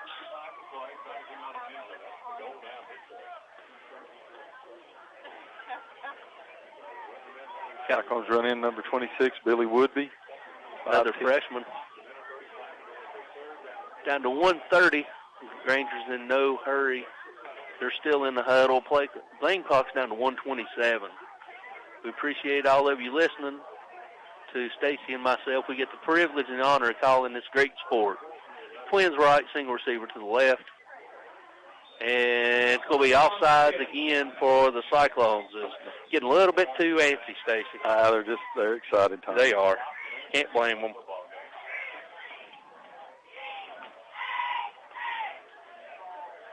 Down to 1:10 offsides for the Cyclones, and that's going to give the Grizzlies another first down. And stops the clock. Yep, too. and stops the clock. And it's going down inside the 10, down to about the 8-yard line. As the Grizzlies are looking to score, the young Cyclones are looking to keep them out. Back to pass to Bennett. No, he hands it to the tailback, and the tailback's going to be hit right at the 5-yard line by about 4 or 5 different Cyclones. Brock Stewart was in on the tackle. Jacob Shelton was in on the tackle, and also Gavin Kodak was in. Clock's now under a minute to go, 44 seconds to go in the ball game. Second down and goal from the 5-yard line. Grizzlies have it, trailing the Cyclones 56-0. This may be the last play of the ball game. Yep, it may be. His Twins left, single receiver to the right. Back to pass has been, he's looking one-on-one, and the ball is overthrown. And great defensive play, great battle from the, can you see who that corner is? That's Travis Rowland's boy. Bryson, wasn't it? Yep. Number 13. Yep, number 13. Bryson Rowland, freshman, does a good job. They're going to get one more playoff, so this will be your last play of the ball game, barring a penalty. Back to pass, he's looking, and he throws, and he pegs the referee, and that's going to do it, ladies and gentlemen. That's the final. So your final score here from Granger County High School, Cyclones win 56-0. We'll go ahead and take a 3-minute break. When we come back, we'll have a recap of the scoring of this quick second half, and then we'll have our breakdown for next week's game. We're back after this 3-minute timeout. You know, I sure am glad I got my heat pump serviced by Advanced Heat Pump Systems. Well, I've been as cool as a cucumber. You know, they service all brands of heat pumps, including geothermal and gas. I need to give them a call. My heat pump has been struggling. What's their phone number? It's 926-2665, and a real person will answer 24 hours a day. To ensure Elizabethton will keep growing and thriving through the years, it all begins with a good education. The Elizabethton City School System is always thinking of how to improve your child's future. When a good education can take you as far as you want to go, you need dedicated educators and administrators to encourage, enlighten, and challenge. Support local education. The rewards are endless. A reminder from the Elizabethton City School System. Your exclusive and authorized Case Knives dealer is Hampton Pharmacy, Highway 321, Hampton. Hampton Pharmacy's Case Knife selection features large knives, gift and collectible knives, folding knives, hunting knives with cases, pocket knives, and even Case Knife gift sets. Also buy Case gift lighters and look over all 5 Case Knife displays and the Case shirt and cap case, too. You'll find over 400 unique Case products at Hampton Pharmacy, Highway 321, Hampton, across from the elementary school. Your authorized Case Knife dealer. If you're looking for commercial insurance on most any business, be sure you check with Elizabethton Insurance Agency near downtown Elizabethton for the best rates before you buy elsewhere. Elizabethton Insurance has commercial insurance for used car lots, contractors, condos, apartments, churches, and even more. Elizabethton Insurance has a full line of commercial products. Elizabethton Insurance Agency, 328 East Elk Avenue, Elizabethton, specializing in all types of homeowners, auto, commercial, and personal lines of insurance. Custom Muffler and Brake is a full-service auto repair shop. Bring your vehicle for any mechanical work you might need, whether it's a major engine overhaul or repair or just minor fixes and routine tune-ups and fluid level checks. Custom Muffler and Brake, 700 South Sycamore Street, Elizabethton, does it all. Recharge your air conditioning system for the cool comfort you want for the end of summer at Custom Muffler and Brake, which is EPA certified to service AC machines. Custom Muffler and Brake, 700 South Sycamore, open 8 to 5, Monday through Friday. For all your landscaping needs, including landscaping installation, new yards seeded and strawed, landscaped maintenance, and yet more, contact Jason Bowling at B&G Landscaping right here in Elizabethton. Jason Bowling has been providing landscaping and lawn maintenance for years and also provides mulching, trimming, and even junk removal services. B&G has it all. So no matter what your landscaping need is, call Jason Bowling at B&G Landscaping Elizabethton at 512-1036. Goldenrod is blooming already. That means cooler fall temperatures will likely kick in solid in mid-October, so make your dog more comfortable. Give it a fall shedding, cleanup, and hair trim from Precious Paws Pet Grooming, Old Bristol Highway, Tulane. Dogs will now start shedding summer hair ahead of the heavier winter coat they'll soon grow. So a trim now from Precious Paws will initiate a quicker purge of shedding summer dog hair. Get the best care for your dog any time of year from Debbie Maggart and the staff at Precious Paws Pet Grooming, Old Highway 19E in Biltmore. Visit the coffee company in downtown Elizabethton for handcrafted coffee drinks, sandwiches, and salads. Go Cyclones! Better than ever country. WBEJ. All right, ladies and gentlemen, welcome back here to Granger County High School, where it was all Cyclones from the get-go, Stacy, 56-0. You know, we talked before the game started. Coach Whitten talked to us about a Coach Whitten show that comes on before we come on the air here about this is a business trip. Well, mission accomplished. Yeah, I think they did. They checked off some of the things that they really needed to do in this ball game. Got some people involved in the offense that haven't been up to this point. Good game from your stars. Rollins, Jake Roberts done a good job. Nate Stevens did a good job. You saw those people do what they want to, but more importantly, you saw some big plays by Holzer, the running back. You got in there. You got some passes caught by the freshman Jeriah Griffith. You got to see some people on defense. It's great to see Blake Stewart back at linebacker playing some. You saw the different combinations right there. You got Mason Ball, the big sophomore we've been waiting to break out, and I think he did that tonight. Good, solid defense.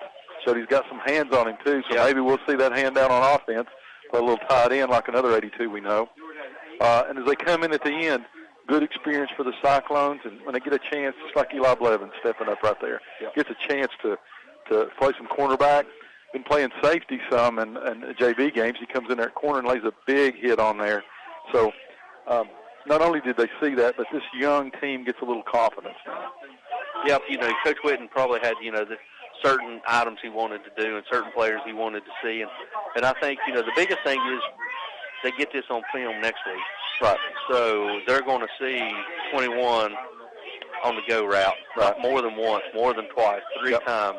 They're going to see some combo routes. They're going to see different ones. So if nothing else, it causes the future opponents to have to step back and reassess themselves, knowing, okay, I'm a linebacker. I can't just go straight forward. Right. They're going to run some digs, and they're going to run some shallow crossers, so I can't just jump the route or jump in and just pin my ears back and go. Right. And we know Rollins can throw the ball. Mm-hmm. We know he can make all the throws on the field. They get to see some of the receivers run some of those routes today. Right. We saw some posts. We saw some sideline patterns. We saw some drags across the middle.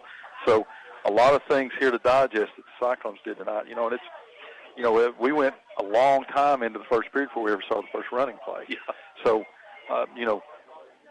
for the first time in a long time, you saw Coach Whitten have a plan, and he was going to do it regardless. Right. For a long time, he scripted some plays there at the beginning, but, he gets excited, gets happy feet, and calls them. Not this time. He stuck to the script and was able to call those plays and see these players in certain positions. Yep. Offense and defense. You're right. Both players, had different players step up. Quick scoring recap, and we'll go ahead and go back for another break. It all got started when we had an 18-yard pass from Rollins to Stevens with 9:14 left to go in the third quarter, put us up 42-0. Also in the third period with about 5 minutes to go before halftime, before the beginning of the fourth quarter, had a punt down here that stopped dead on the field. Jake Roberts picks it up.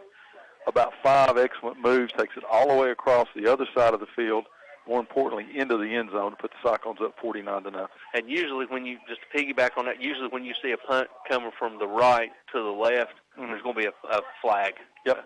But there was no flag. There's no flag, and he picked up 2 good blocks over there that freed him to get into the end zone. So just a great job by number 17. And then Holzer capped off the scoring with 39 seconds left to go in the third quarter on a 4-yard touchdown run to put the Cyclones up 56-0. Stacy, was what Coach Whitten wanted. I think he got. So we'll go ahead and go back to the station for this quick 2-minute timeout. When we come back, we'll preview next week's big contest at Citizens Bank Stadium, where we need everybody to show up, be loud and proud. What's the latest score you got on the South Doyle and Anderson County? Give me just a second, courtesy of Coach T right here. Final, Anderson County 31, South Doyle 28. So they come in next week on a big high against a big opponent. So we'll preview that and give you some more scores when we come back after this 3-minute timeout at our postgame show. But as we do, Cyclones win big, 56-0, as your number 4 ranked Cyclones in the state of Tennessee come away with a big victory on the road. We'll be back after these words from our sponsors. In an ever-changing, fast-paced real estate market, you need a hometown agent who has knowledge and experience of the local market. Jay Crockett with RE/MAX Checkmate has a proven record of success in handling all aspects of your real estate needs. Jay Crockett puts his expertise, hard work ethic, and nationally backed RE/MAX advertising to work for you to obtain results. For any of your real estate needs, call Jay Crockett with RE/MAX Checkmate at office number 282-0432 or call Jay direct at 341-6884. Best wishes for another great season to the state champion Cyclones. Hot dogs are just $1.50 each every day, Monday through Saturday at Reynolds Grocery in the Keenberg community, Old Bristol Highway 2 Lane, Elizabethton. Don't forget about all the other convenience foods and drinks at Reynolds Grocery, where the outdoorsman will find a large selection of new and used firearms, ammo, fishing supplies, and tackle. Tim Reynolds is Reynolds Grocery, open 8 to 3, Monday through Saturday on the Old Highway 19E in Keenberg, also serving you as a Tennessee lottery retailer. If you ever need assistance for yourself or a loved one, Aging in Place, Elizabethton's in-home care service, can help. Aging in Place offers help for everyday activities you may no longer be able to do for yourself due to aging or a physical disability, like bathing, dressing, getting around your home, preparing meals, or doing household chores. Aging in Place employs screened and skilled caregivers and is accepting new clients. Aging in Place, in-home care, a 10-care choice provider at 360 West Elk Avenue, Elizabethton. Call 232-7730. It's not like home, it is home. Aging in Place is now hiring. Financial investments are very important, but so are the investments of time, patience, and encouragement our young athletes receive from their coaches, teachers, and mentors. Jonathan Street, your Elizabethton Edward Jones financial advisor, understands this. That's why Jonathan Street is a proud sponsor of Elizabethton High School football on WBEJ. For all your investment needs, call Jonathan at 543-8811 or stop by the office at 504 East Street, Elizabethton. Edward Jones, Making Sense of Investing, member SIPC. Valley Forge Wholesale is open to the public. Shop for all your essential needs, including masks. Open 10 to 5 at 412 Cherokee Drive behind Tractor Supply. WBEJ. All right, ladies and gentlemen, welcome back here to Granger County High School, where your Cyclones were victorious by a score of 56-0. Stacy, let's go ahead and hit a couple of local scores of interest, courtesy of Coach T. Most of these are finals, but some are in the fourth quarter, such as the case with David Crockett leading Tennessee High 26-14. A final, Dobbins-Bennett doubled up Westridge by a score of 28-14. Greenville over Volunteers 63-7 as a final. And in the fourth quarter, Allhampton 48-0 over Happy Valley. Unaca's up over Jellicoe 32-6. Morristown West beat Daniel Boone by a score of 34-28. Science Hill gets back on the winning track, beating William Blunt 55-27. Seymour, future opponent with two-week opponent Sullivan East. Seymour beat Sullivan East 42-7. Got what's showing as a halftime score, West Green up over Johnson County 19-14. And then the big one, as you alluded, next week, Anderson County beat South Doyle 31-28 at the final. Okay. We'll go ahead and send it back to the station for our final break. When we come back, Tony and I will preview what's setting up to be probably the most important game from now to the end of the year, next week at Citizens Bank Stadium. But as we do, we tell you again, Cyclones victorious tonight, 56-0 over the Granger County Grizzlies, right? We'll be back after this last word from our sponsors on WBEJ Radio Sports. When it comes time to replace your tires, check in with Birchville Tire and Recapping, G Street, Elizabethton. Open regular hours for the best deal on all the name brand tires you trust. Yokohama, Michelin, Cooper, BF Goodrich. All tires at Birchville Tire and Recapping are mounted and computer balanced. No cost to you. You'll receive a free rotation every 5,000 miles. Birchville's Tire and Recapping, 1308 West G, Elizabethton. Open Saturdays 8 to 12:30, weekdays 8 to 5. Shouldn't financial advice focus on you, your goals, challenges, dreams for the future? At Modern Woodman, our goal is to help you plan for your financial security. Our representatives are people you can trust to help bring your dreams to life. Modern Woodman can help you plan for all stages of life, from protection to saving to retirement. Call your local Modern Woodman representative, Donna Bear, at 302-8188 to start the conversation. Modern Woodman of America, touching lives, securing futures. 342-0174. That's the number for Air Right. Here to make all your heating and cooling problems right. Air Right provides great service at a fair price for all types of systems. Heat pumps, gas and oil furnaces, or geothermal. Just call 342-0174. You'll get honest service and be informed about repairs needed with free estimates. Find out more online at RITETN.com or call Air Right 24/7 at 342-0174. Locally owned Meredith Valley Cabins and Farmhouse provide a comfortable and cozy getaway without leaving town. For a great vacation or just a weekend getaway, Meredith Valley Cabins and Farmhouse is the peaceful place to stay on the beautiful Watauga River on Sycamore Shoals Drive off the Watauga Road for fishing, canoeing, and kayaking. 2 sheds provide for parties, weddings, reunions, and family gatherings. Meredith Valley Cabins, where memories are made by the water's edge. View Meredith Valley Farm on Facebook for more information. Simply Elegant Catering and Bakery, 528 Elk Avenue, downtown Elizabethton, is currently accommodating all your catering needs, including baked items by special order. Better than ever, WBEJ. All right, ladies and gentlemen, welcome back here to Granger County High School for the final time. Let you know your Cyclones were victorious by a score of 56-0. Let's put this game to bed. Now we look for next week a huge contest coming into Citizens Bank Stadium, where it's got Anderson County, which is our nemesis for the last 2 playoff losses we've had. We ended our season at Anderson County. What does this lead up to, Stacy, is Anderson County, by the win tonight they beat Fulton, they beat South Doyle.